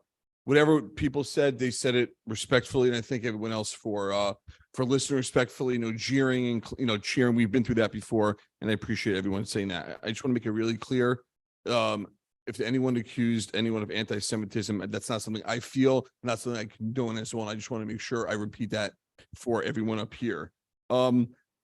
I've been appointing people to the planning boards for approximately 11 or so years. I don't care what color you are. I only care about the color shovel you want to use. I am pro-development. Look at the charts, look at the spreadsheets. I'm sure both Mr. Kaplan and Mr. Abbott have the spreadsheets of every person I've appointed. I only care about development. And I was accused of only appointing people that think like me. Absolutely correct. This town needs development. Last meeting or 2 meetings ago, we did a $10 million bond that'll cost us about $1 million a year to service. 329 Alfred Avenue next to Margaret Baker's house on Route 4 will bring us $1 million a year. If we don't build that building, we need to bring $1 million in from your pockets. Just a reminder, Ms. Baker, our manager has written you numerous letters. We've had numerous meetings to discuss the project over many, many years. You can always reach out to me if you'd like to discuss the project and development more. Just a reminder that there was this process that people, Mr. Sohn, Mr. Powers, frequently brought to our attention that we should be doing. There's a new council majority. I wish them the best of luck. And I think and I've spoken to them, and I think the concept is the process. We have a very good list of people who both served on the boards and a good list of people who are nominated. However, some people I have not met. People tonight discussed the resumes of people who were nominated. I've seen Mr. Harley once or twice before in public. I've never seen his resume. I have no idea. I believe he was an entertainment lawyer, and I'm sure he's a very good entertainment lawyer. But to sit here and say an entertainment lawyer is great for our planning board, I don't know. I've been doing development for years. I don't understand that. Mr. Shaikh from the New York City Department of Buildings, phenomenal. Mr. Brown, I love Hoboken. I love Hoboken. Excellent. Mr. Klatsky, love it. Mr. Ilyas, I don't know who you are. I've never seen you. I've never met you. I haven't got your resume. I haven't interviewed you. I believe on LinkedIn, you may work for BlackRock as a financial advisor. I've heard good things about you from Mr. Al-Karyani, and that's excellent, but I haven't ever seen you. I don't know how I can vote for you. Looking who else is here? Lucria Ortiz. I haven't seen your resume. I've seen you speak in person. Phenomenal speaker. I mean, a powerhouse. I think you'll be great in town. I haven't interviewed, I haven't spoke to you as it relates to development.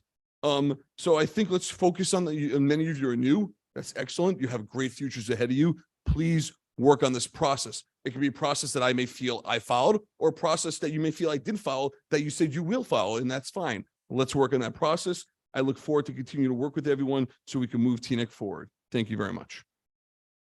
Thank you, Mr. Schwartz. Ms. Belcher. Okay, I want to thank my neighbors for coming out tonight and for calling in tonight. Thank you for your insight. Thank you for your passion for our township.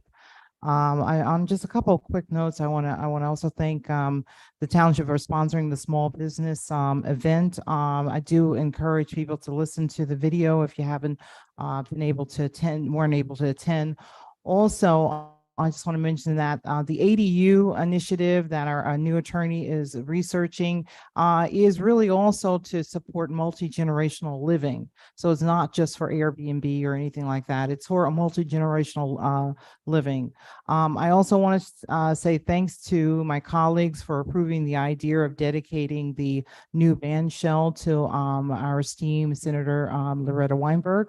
The poet laureate, thank you, Mayor Mike. I think it was a phenomenal idea, and I'm super excited that Scott Pleasant is our first inaugural poet.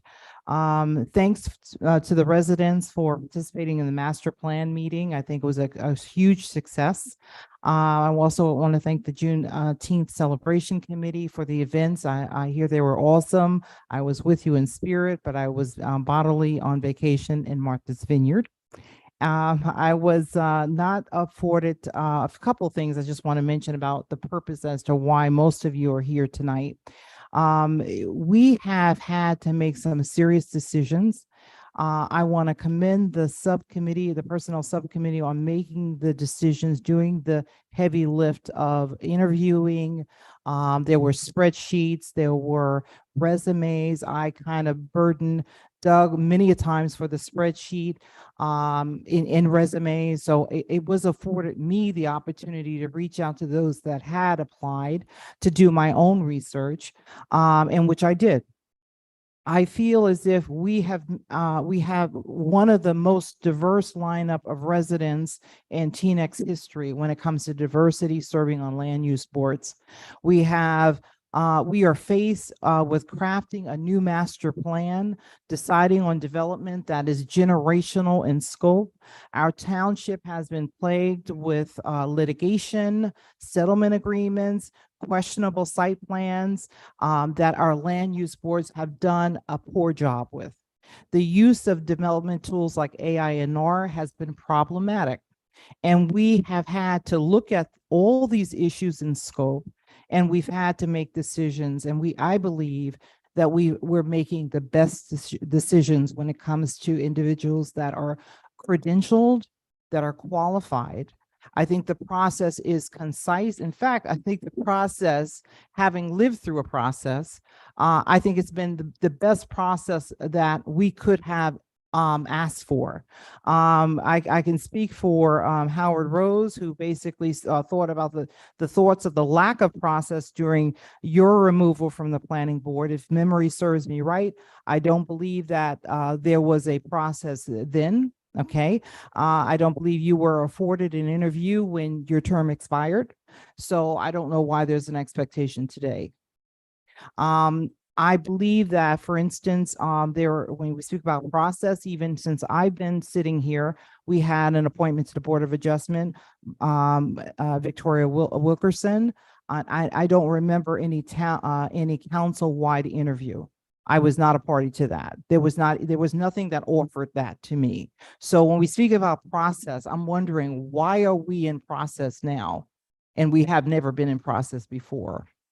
The personal subcommittee, in my opinion, has done an extraordinary job in planning and interviewing and pulling together talents within our town that's able to serve our town. And ultimately, the hope is that our township is served, not developers are served, but our township is served. Our residents are served. Housing issues are solved within our community. When we talk about our business downtowns, our 4 business districts, we're addressing those issues. So I want to here again say, I think the process was concise, it was comprehensive, and I'm super excited to be serving with new members on our land use board. Thank you, Ms. Belcher. Ms. Thank you. Morgan?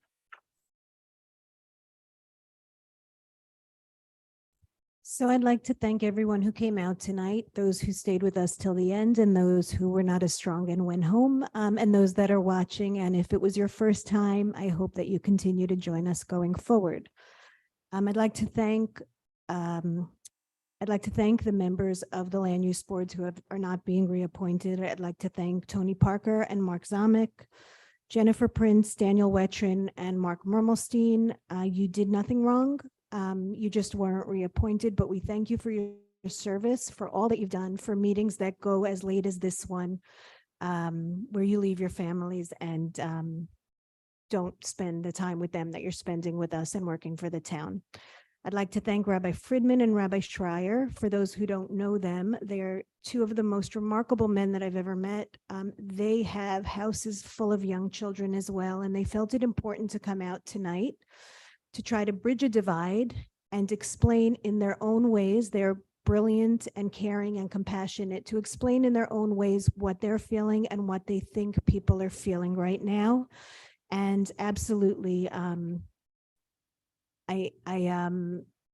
believe that there is a lot of work to be done within the community, because from this vantage point tonight, it seems like a front of the room, back of the room divide. And I think there's a lot more that we agree upon than we don't agree upon. There were a lot of words tonight: transparency, dialogue, working together, a house divided. We're not working together. I thank the personnel subcommittee for all the work that they did. I know how hard it can be. We don't go to the zoning subcommittee when we want information on zoning. They give us a report, they come to us and they explain. And when the personnel subcommittee was appointed and when they conducted interviews, I had hoped that this was something that we could discuss together in closed session. We can go through the one interview that didn't happen, people that weren't interviewed. But at the end of the day, we met Mr. Shake. He came to us and we interviewed him. We all know Chris Brown. I had the opportunity this week to speak to Mr. Klatsky. And for us as a council to get to know the people that we're appointing could probably allow us to avoid a lot of what's going on here. I've not had the opportunity to speak to Ms. Ortiz, Mr. Harley, or Mr. Munoz. I would love to have that opportunity. But something's not right here. The fact that a nomination is being had without even allowing us to sit in the room with them and see what they have to offer, something is wrong with that process. And I don't really understand, and I'm going to keep bothering the attorney, though I really do like him, why these interviews are not happening in front of full council. If they are not because of an ordinance or something that's written in the code, then let's change it. But there's no reason why 3 members of council should speak to people in an interview and then 7 are expected to vote on them. I don't like the process of jumping people. I don't like it at all. You're put on one of these boards as an alternate because the learning curve is huge no matter where you're a planner or where you come from. Things are done a certain way here. And if that's something that we could put into code, I would love to do that as well. But I think this is something that we need to discuss as a council. If I were going to start with the 6 candidates, I would absolutely want to put Mr. Brown and Mr. Shake and Mr. Klatsky on the planning board, others on the Board of Adjustment to learn and work there. But again, I haven't met the others. But we have 2 planners sitting here, and I don't remember Mr. Shake's title, but seemed to me like he would have been a good fit for the planning board. I wish to congratulate Scott Pleasance and also to thank you for the work that you do on behalf of our veterans and our Patriotic Observance Advisory Board. We're so glad to have you here. And just a shout out to Scott and Doug and Kristen for all the work on the Oprahs. I know that that's something that will the individual residents of the town will appreciate. So thank you. Thank you, Ms. Borg and Ms. Goldberg. Thank you, Mr. Mayor. So first, I would like to thank Mayor Pagan for keeping his word with his public apology that he made to Councilwoman Belcher on January 3rd after the prior council did not reappoint her because she ran against them. At that same meeting, Councilwoman Romney Rice couldn't even get a second for when she renominated Ms. Belcher for her seat. Thank you to Mr. Zamek, Mr. Parker, Mr. Wetrin, Ms. Prince, Mr. Mermelstein, the current outgoing members of the Planning and Zoning Board. Thank you to Mr. Rose, and thank you to Ms. Belcher for your service prior as planning board members. Teaneck is one of Bergen County's most diverse communities, and it's important that we have representation that reflects the entire community. And this is especially true on our land use boards, where the members of the Planning Board and Board of Adjustment make critical decisions on the future of our township. There were 6 seats that are expiring this June. The 6 open vacancies were announced to the public. Word spread via the township website, through emails, and on several different online groups and email lists reaching residents townwide. All 41,000 residents were eligible to apply, including those whose terms were ending, and the clerk sent out invitations for 32 applicants that had applied over the last 3 years, a practice that the prior council did not do. And 16 candidates who responded to the request were interviewed in depth. Any member of this council was free to meet with those candidates. Deputy Mayor Katz had me interview Victoria Wilkerson, who was appointed in January by this council in a coffee shop. She was not interviewed by the full council that appointed her. With the resolution being made tonight, there is an all-star team of 6 of the most qualified appointments in township history. Among them are 2 city planners, 2 attorneys, an engineer, and a finance professional, and I'm proud to support every one of those nominations.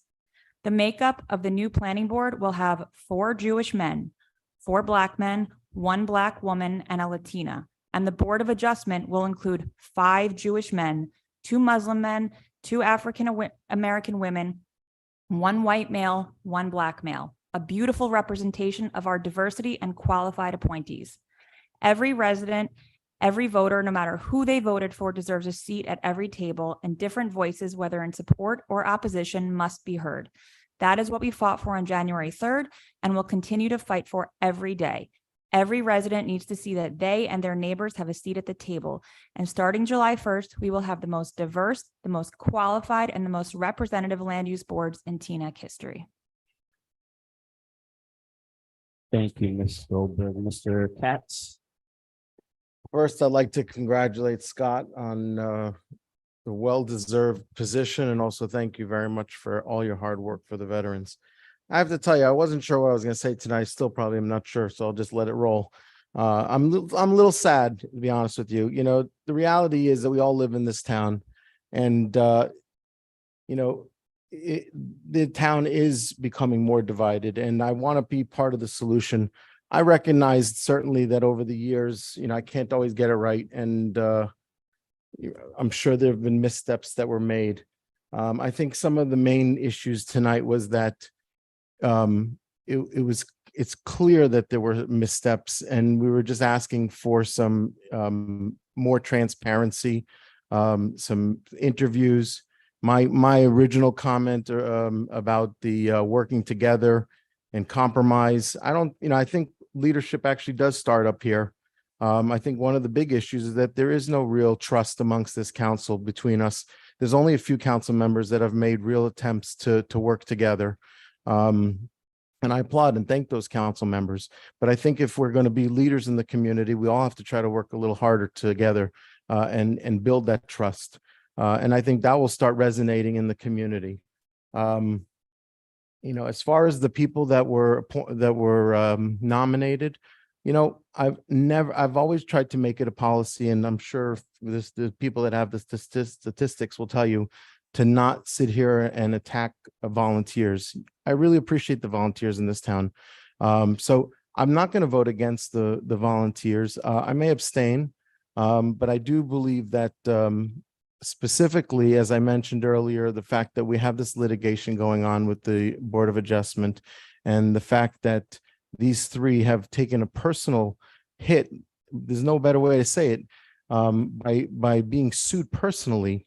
You know, it's not a question of being of deserving. It's a question of almost like a slap in the face by saying, okay, you take a personal lawsuit for the township of Teaneck, and now we're not reappointing you, or however you want to articulate it.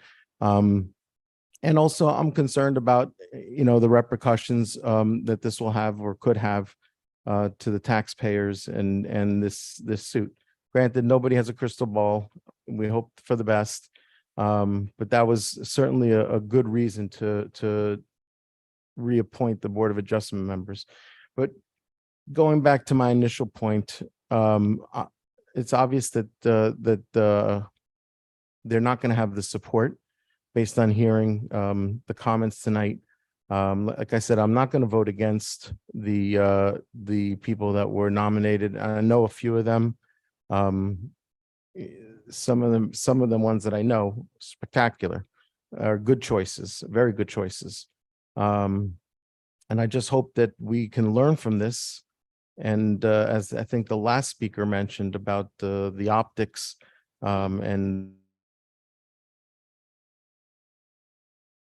hopefully we can grow from this and be better, working stronger together for a better Teaneck. Thank you. Thank you, Mr. Katz. Before we continue on, can we please have a motion to extend the meeting until midnight? So moved. Is there a second? Second. All those in favor, please say aye. Aye. Deputy Mayor G, the floor is yours, ma'am. Thank you. So obviously, many residents are here today to talk about the statutory board nominations. So I'll take a minute to address a few points on the matter. First, I would like to thank the dozens of residents who volunteer their time to serve on our statutory and advisory boards. I especially would like to thank Tony Parker, Mark Zomick, Mark Mermelstein, Jennifer Prince, and Daniel Wetrin, whose terms on the Planning Board and Board of Adjustment are set to expire on July 1st. We are incredibly grateful for your service and your commitment to the township. I also want to thank the new nominees who have stepped up to serve. Chris Brown, who's here. Hi, Chris. Lacria Ortiz, who's also here. Hi, Lacria. Muiz Ilias, Michael Klatsky, and Shakat Sheikh. I think they are going to be wonderful additions to our land use boards. Second, I want to address the allegations of anti-Semitism that have been circulated on social media and other media outlets. And even today, I heard false statements hinting at anti-Semitism. The one quote I heard only 3 Orthodox members of the boards were thrown off the boards. Now, this is not factual for 2 reasons. 1, no one has been forcibly removed. All members have terms expiring. And 2, no one cherry picked, right? All expiring members were not renewed, including an African-American and a Muslim resident. These kind of misleading statements are truly inflammatory. And like Paula said earlier, stir up hatred and anger. I ask you all to be very mindful and question what you are reading in the media and what you are hearing around town. These statements aim to divide us when our goal is trying to bring us all closer together. This council is committed to ensuring that every community has a voice without prejudice. I made a promise to this township when I ran for election that I would ensure that all voices would be represented on our advisory and statutory boards. I want to thank Rabbi Friedman for his thoughtful comments, but I also want to address one thing he said. I do not believe, and certainly none of us ever meant to imply, that any of our current board members are acting with prejudice against any one demographic in town. What I do acknowledge, though, is that to be human is to have implicit bias. We all do. To be human is to have blind spots. We all do. We do. It's a fact. I, as a right-handed person, can't speak to the experience of a left-handed person. I just can't because I don't live that life. I, as a biracial African-American Christian, no matter how well-intentioned, I will never know as much about the Orthodox experience as someone who is a member of that community. And I think it's okay to acknowledge that. It's okay to acknowledge that we have biases, unintentional biases. It's okay to acknowledge that we have blind spots, unintentional blind spots. There are nationwide studies that indicate diverse teams outperform homogeneous teams. They bring a breadth of perspectives that lead to innovation and strategic problem solving. And I think that is what we want for our town. We are a diverse town. Everyone should have representation. So let me address the optics comment. I'm a numbers person, so let's look at the numbers. In Teaneck, people of color make up 59% of the population, yet on one of our land use boards, they only made up 27%. With the latest nominations, we will have the most diverse land use boards ever, with 50% of the board members representing people of color, which includes African Americans, Latinos, and Asian residents. And these future land use boards will also include 41% representation from the Jewish community. Let me repeat that number, 41% representation from the Jewish community. I've heard people saying that there will be 0% representation of the Jewish community. That is just false. And so I just wanted to make that crystal clear that everyone will have representation on these new boards. I also want to be crystal clear, and I know others have said it, that these new board members represent more than just diverse demographics. They are extremely qualified. 2 municipal planners, 2 attorneys, an engineer, and a financial professional. I'm very, very confident that their skill sets will more than qualify them to serve. Finally, I want to address the questions surrounding process and procedures. We sought guidance from legal counsel every step of the way to ensure that we were acting in accordance with the statutory guidelines. In addition, we followed what we believe to be precedent from previous council majorities. That said, while we followed procedure and while we followed precedent, I truly believe that we can and we should do so with more grace going forward. It does not matter to me that Howard Rose did not get that grace. It does not matter to me that Denise Belcher did not get that grace. We as a council need to recognize and acknowledge the mistakes of the past and do better. I hear all of you and I thank all of you for coming and sharing your concerns. As a personnel subcommittee member, I pledge to work with the subcommittee members and the full council to investigate ways in which we can be more transparent and more courteous of each other and all volunteer board members going forward.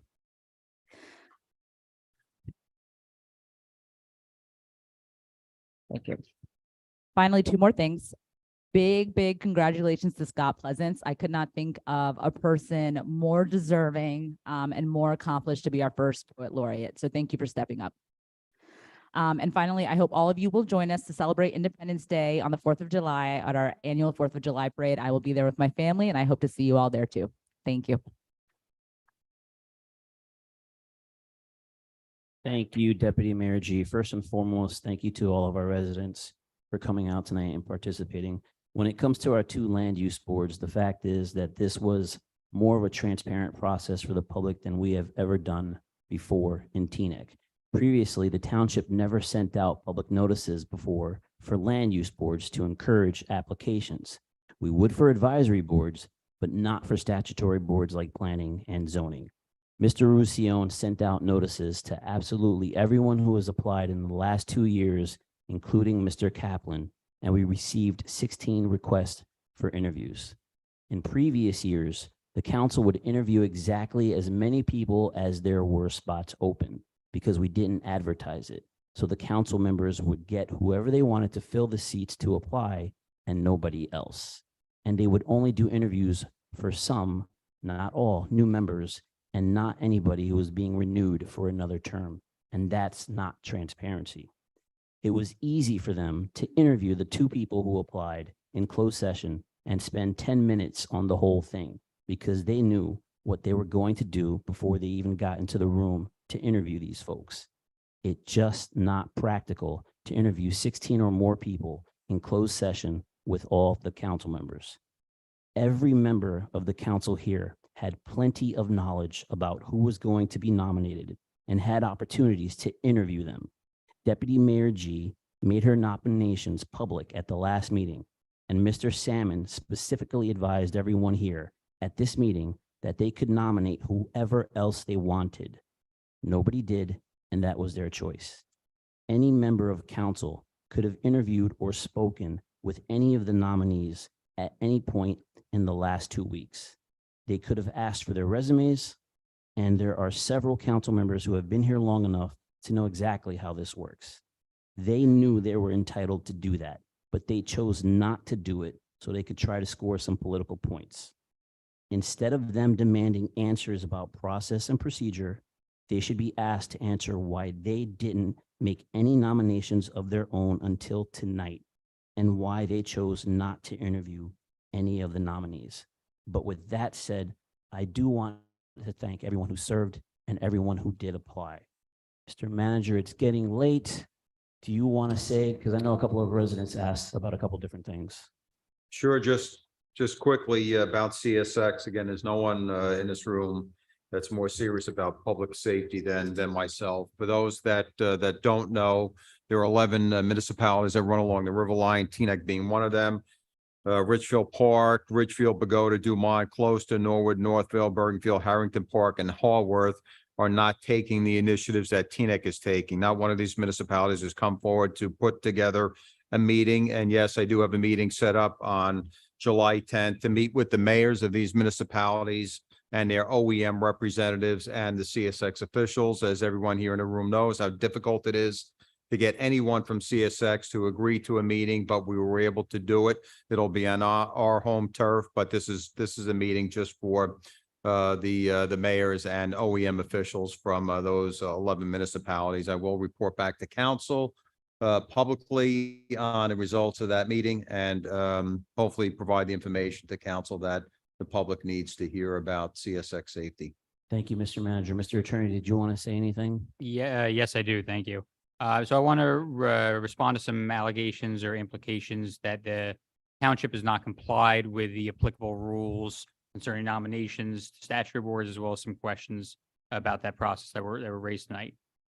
Rule 9 of Appendix 1 of the rules of, Rule 9 of Appendix 1 of the Rules of Procedures of the Council govern this nomination process. And I'm going to apologize in advance for getting so deep into the weeds here. I know this is one of the many reasons why people hate lawyers, but I think it's important given some of the concerns that were expressed tonight. Subsection A of Rule 9 states that at least 2 weeks prior to the filing of any vacancies in any statutory board, which includes the expiration of a term, the township clerk is required to notify the public of the impending vacancy and make applications available to all who seek one. As Mayor Pagan just said, in past years, that notice has, for whatever reason, not gone out when it came to the statutory boards as opposed to the advisory boards. This year, Doug, our township clerk, who ran out of the room, sent out that notice both through an email blast as well as public notice on the website, which is required by this relevant rule. As that rule then goes on to say and require, the clerk is required to send out invitations to everybody who applies for the position. Doug did that. He sent out electronic invitations over email to everyone who had applied within the past 2 years for an opportunity to be interviewed by the Personnel Subcommittee. Nearly everyone who received that email, I believe it was 16 people, requested an interview, and everyone who requested an interview was given one, again, in compliance with subsection C of Rule 9. There have also been some questions about the interviews being conducted by the Personnel Committee rather than in closed session by the entire council. Rule 9 does not require that interviews be conducted by the entire council. Specifically, subsection C of Rule 9 says that and I don't know why it says this, so I'm going to say this off the bat, but it says that all applicants, all of them unanimously, have to submit a written request that their interviews be conducted in a meeting open to the public. Rule 9 is clear that all the applicants must unanimously request that public meeting. Because subsection C says that one individual applicant cannot alone request a public interview when we're dealing with a statutory board like this that has a maximum number of members, which is the case when we're dealing with the land use boards. But without that unanimous written request by all of the applicants, in this case, all 16 applicants, the council may conduct the interviews in closed session. They're not specifically required to do so. The council may interview the applicants together through a subcommittee. It can do so individually. However, the council wants to do it, unless that specific request for an open public meeting is requested by all of the applicants, which did not obviously occur here. As I said at our last meeting, when nominations are made, everyone is free to nominate any individual they see fit, and all the council members are welcome to interview applicants on their own time, which I know has been done previously. Lastly, as to the inquiries regarding the vote being taken both last week and this week to nominate individuals, Rule 9 also expressly requires that a majority of the council nominate as many candidates as there are vacancies, with the formal vote to occur at a later meeting, which is what the council will be doing tonight as there were nominations made last week. Rule 9 refers to there not being a vote taken at the initial meeting, but what it's refers to there not being taken a vote at the initial meeting, but what it says is that no final confirmation vote can be taken at that first meeting. It doesn't say that council cannot determine whether or not a majority exists for the purpose of making nominations.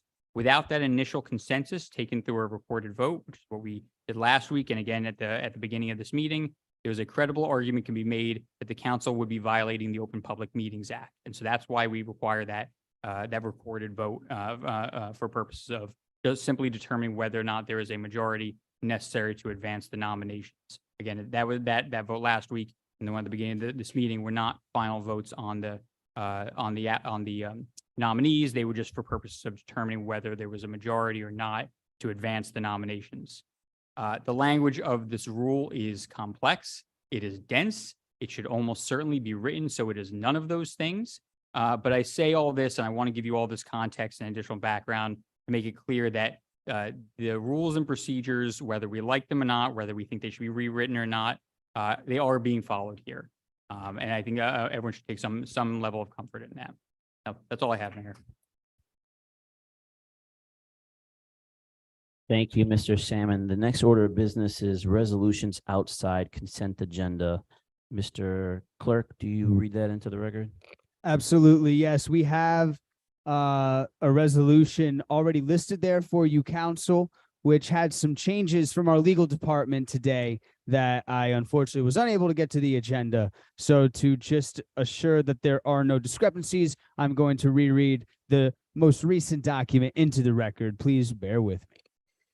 Resolution number 213-2023, a resolution approving a settlement agreement, whereas on April 21, 2022, a group of 12 residents of the Township of Teaneck filed a complaint in lieu of prerogative rights in Superior Court of New Jersey, Law Division, Bergen County, docket number BERL 00223422. The April complaint referred in this document against the Township and the Township Planning Board concerning the Township's adoption of Ordinance number 9-2022, Ordinance 9 referred to in this document, which amended and revised sections 33-2022, 33-22, and 24 of Article 5, Chapter 3 of the Township's Development Regulations and Zoning Ordinance, and the Planning Board's consistency review of Ordinance 9 on March 10th, 2022. Whereas on August 10th, 2022, plaintiffs of the April complaint, together with two additional residents of the Township, filed a complaint in lieu of prerogative rights in Superior Court of New Jersey, docket number 004361-2022, the August complaint against the township and the planning board concerning the township's adoption of ordinance number 22-2022 and ordinance number 23-2022 to amend and revise section 33-22-24 of Article 5, Chapter 33 of the Township's Development Regulations and Zoning Ordinance, and the planning board's avoidance of consistency reviews of ordinance number 22 and 23 and purported violations by the Township of Teaneck of the New Jersey Open Public Meetings Act on June 28, 2022. And whereas the township and the planning board each filed an answer to the April-August complaints, denying the allegations and causes of action asserted in the complaints, with the township and the planning board asserting that the master plan amendment, ordinance 9, 22, and 23 were duly and properly reviewed and adopted in accordance with applicable laws and procedures. Whereas Holy Name Medical Center Incorporated, the hospital, was granted leave to intervene as a party defendant in the actions commenced by the April and August complaints and filed answers to the April and August complaints, denying the allegations and causes of actions asserted in each complaint. And whereas the parties to the litigation agreed to submit their dispute to mediation with the Honorable Harry Carroll, retired judge, serving as mediator. And whereas, as a result of extensive settlement negotiations, the dispute between the parties has been resolved, subject to approval of such settlement by the Township Council in accordance with the terms and conditions set forth in a written settlement agreement identifying the parties' respective duties, promises, and obligations. And whereas the settlement agreement obliges the township to contribute $40,000 toward the cost collectively incurred by the plaintiffs in both lawsuits for attorney and professional fees, and to pay 1/2 of the plaintiff's 1/3 share of the mediator's fees on the plaintiff's behalf, and to pay the cost of acquisition of 10 trees, which shall serve as a buffer between the hospital property and the neighboring residential property. And whereas the township's financial contribution to settlement is covered by and has been approved by the Joint Insurance Fund, which provides the township with defense and indemnity against such litigation. And whereas the governing body is of the opinion that the settlement is in the best interest of the township and its residents. Now, therefore, be it resolved with the governing body of the Township of Teaneck, for the reasons set forth above, that the tentative settlement reached by the parties as and to be memorialized in an appropriate agreement be and hereby is approved. And be it further resolved that the mayor and council is hereby authorized to implement this resolution and execute any documents necessary in connection therewith, including but not limited to a settlement agreement, releases, stipulations, and consent orders. Oh, thanks. Thank you for reading. Thank you for reading that into the record, Mr. Clerk. Does anyone on council have anything they want to say? Mr. Mayor, quick question. Does Yes, Ms. Councilmember Goldberg. Schwartz have to leave? Scott? Mr. Attorney, does Mr. Schwartz have to recuse himself? Yeah, yeah. Yep, that works. Well, not bad. Thank you for reminding us, Ms. Goldberg. Can I just say something? Of course. It's been a long couple years. So I just want to say in April 2021, Township Planner Richard Price wrote to Ellie Katz and Mark Schwartz, who were negotiating with Holy Name on behalf of the township. He told him in that email, "It is meant to illustrate why I personally and our office is frustrated and exhausted by the hospital's behavior and actions, and why allowing them to get their way imperils the neighborhood, the township, and most of all, the two of you. The members of the council who may be tempted to go along with them. It illustrates that Teaneck held all the cards, something they appeared not to understand or appreciate. When we took office 6 months ago, we were left with an impossible situation, and all the cards that the township held were given away for nothing.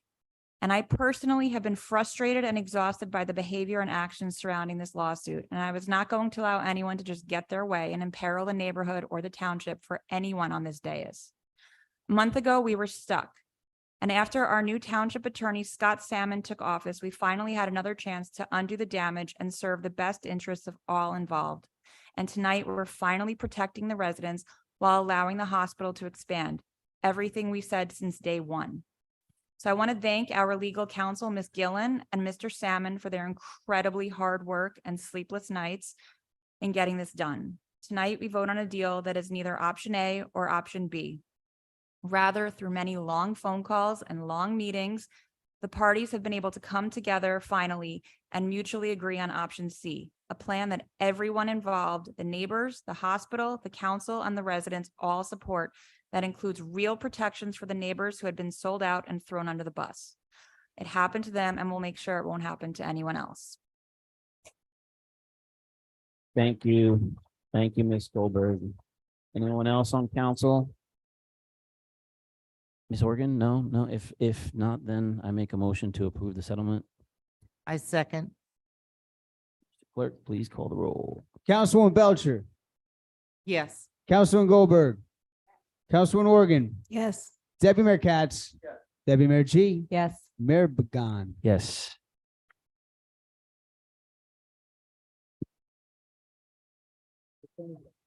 Our next order of business is the consent agenda, and all matters listed on the consent agenda are considered to be routine in nature by council and will be enacted by one motion.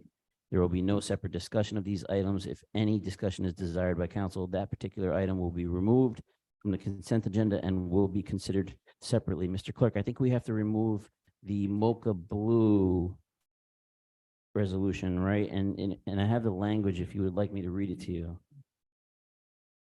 What I was going to suggest, Mayor, was that there be no action taken on resolution 210, like Deputy Mayor said.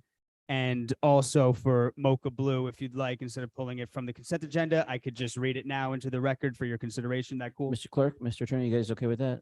It sounds beautiful. Yes, please, Mr. I'm good with Rossini. that. All right. So again, this is our consent agenda for a couple set of minutes, a couple raffles, resolutions 175-2023 and resolutions 191, 2. In your packet, you will see to 210, but we are also including resolutions 211 and 212, which are over there for the public. I've also gave it to council. These are 2 last liquor license additions that we had to get in before the end of the month. And we said pulling 210, and we need to amend some language, which I will read into the record once more for resolution 175-2023. That's Mocha Blues liquor license renewal 2023-2024. Mr. Clerk, I'd also like to pull the bills list. Sweet. So you're pulling the whole bills list? Okay. Are we pulling now or are you reading first? Yeah, let me read first and we'll come back, Councilwoman Goldberg. Thank you, Ms. Organ. 175, that's 2023 for Mocha Blue. We are amending the language to read. Be it resolved by the Township Council of the Township of Teaneck that the following retail consumption license be renewed for 2023 to 2024 at $2,500 under the usual terms and conditions, receipt of all administrative paperwork with the contingency that the liquor license / business owner removes the affixed structure located on the north side of the above premise upon the adjoining sidewalk within the public right-of-way on Wall Raven Drive. And it's also the bill list that we are considering in the amount of $1,555,709.37.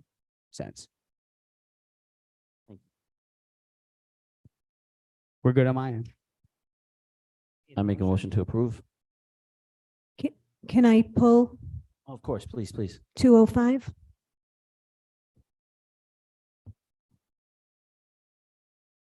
And the bills list.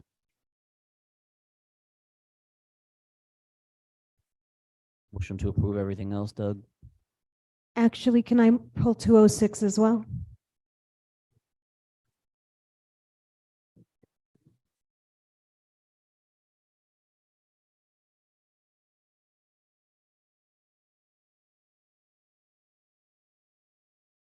Was that all, Ms. Organ? And the bill list from Councilwoman Goldberg? Yes. And we had a first from the mayor.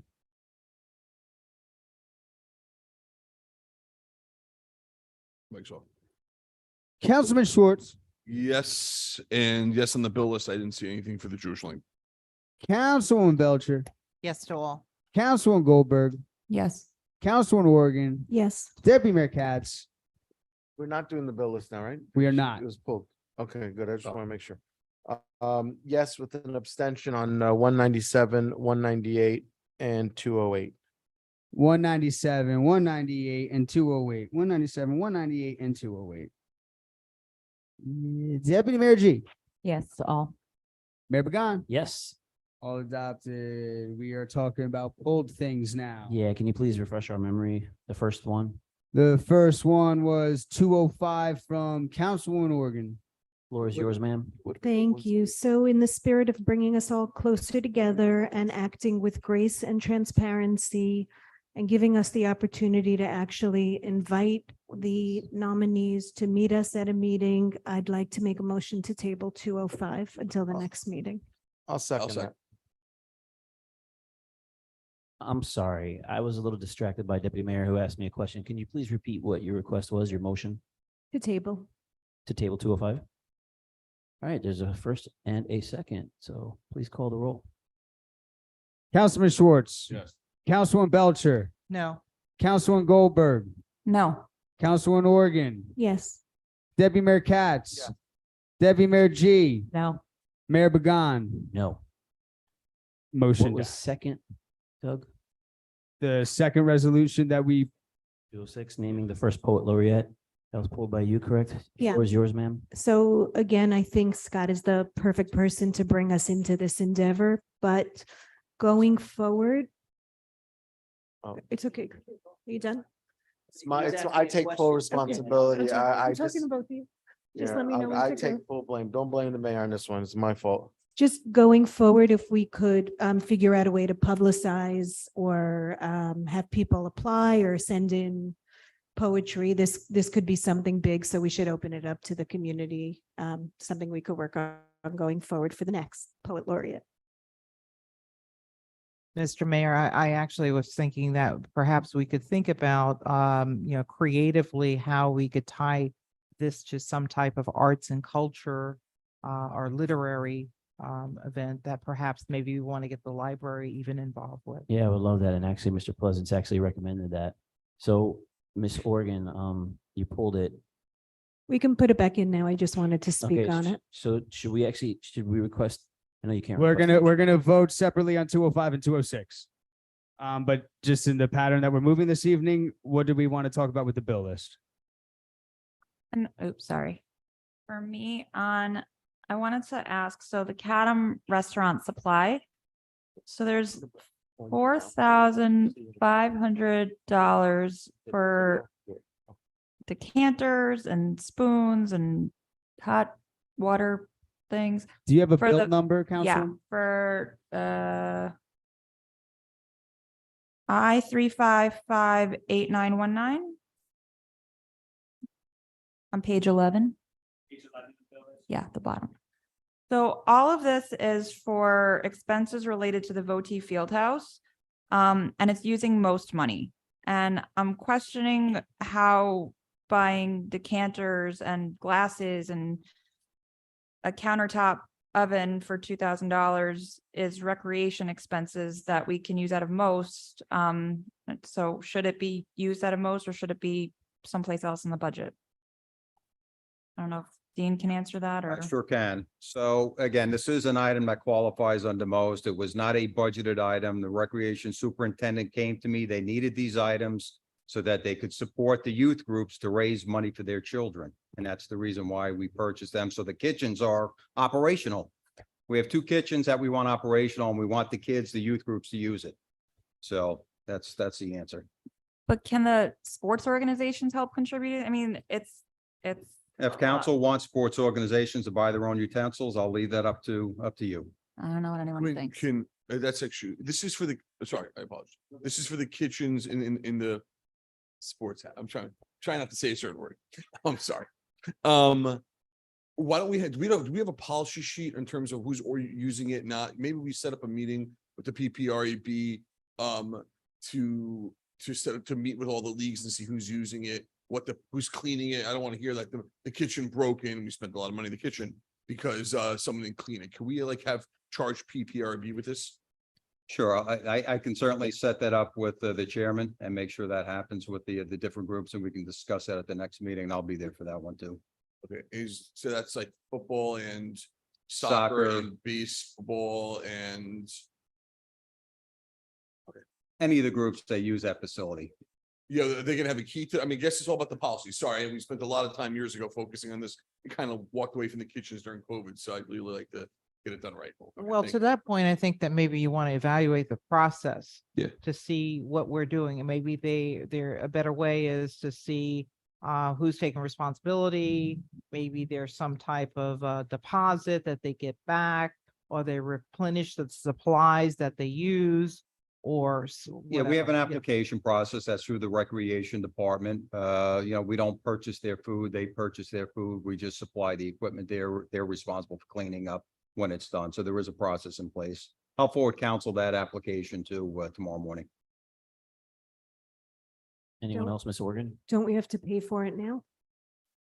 I have a question actually on that. I don't know if I'm allowed to do No, this. please Can I go. make a motion that the bill get paid, but that we get reimbursed by or asked to get reimbursed by the sports organizations? I'll second that. Get the money back.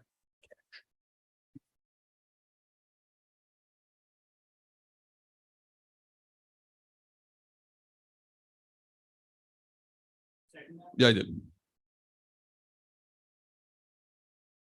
Are you taking that note, Dean?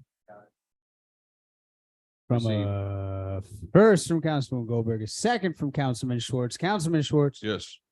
Councilman Belcher, Yes. Councilman Goldberg, Yes. Councilman Organ, Yes. Deputy Mayor Katz, Yes. Deputy Mayor G, Yes. Mayor Pagan. Yes, and Mr. Roussillon, is it okay if we actually, can I make a motion to extend the meeting till 12:15? Absolutely. Second. Those in favor, please say aye. Are we okay on the consent agenda or did we pull? Okay. We got to vote. We are not okay because we have to vote. So motion for that bill. So I'll make a motion to To vote on the go. bills list. Is that the next step? No. Sorry. No. Resolution 205-2023. Who's moving it? Can we vote by member? I know we've done that. Can we vote by member? No, I think we just have to make them. We always vote by member. Oh, you're talking about, yeah. Yeah, that's all. Okay, let's get this going. We've done this already. So 205 is. Sorry, Councilman Schwartz. Why don't we just What say exactly do you want to We do? would say yes to all, or he would say yes to who he wants. That Right, works yeah. as well. Okay. That works as well. Is there a first on the floor for 205-2023? So moved. Second.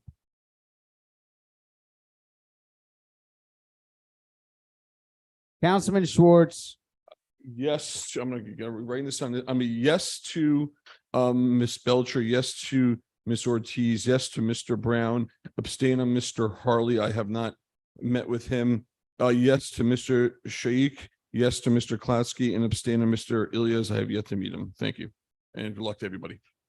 thank you, sir. Councilwoman Belcher, Yes to all.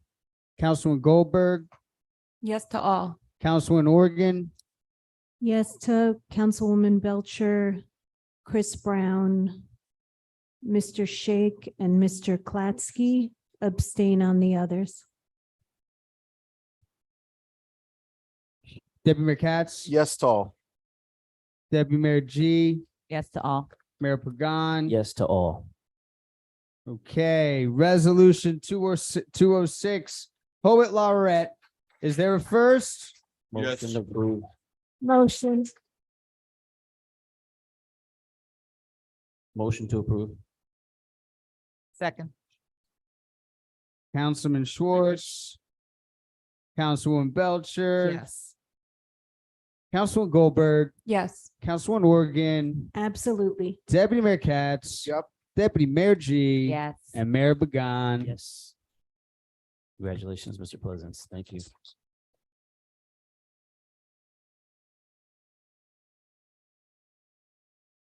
And can we get a first for the bill list, please? I'll make a Motion approved. motion. Okay. You can go first and I'll second. Councilman Schwartz. Yes. Councilman Belcher. Yes. Councilman Goldberg. Yes, but I need to recuse on Trank Isabel, invoice 4868, because it's Puppy Store versus Goldberg. That was the invoice number from them. You said 4868 on Trank Isabel is a recusal and yes to everything else.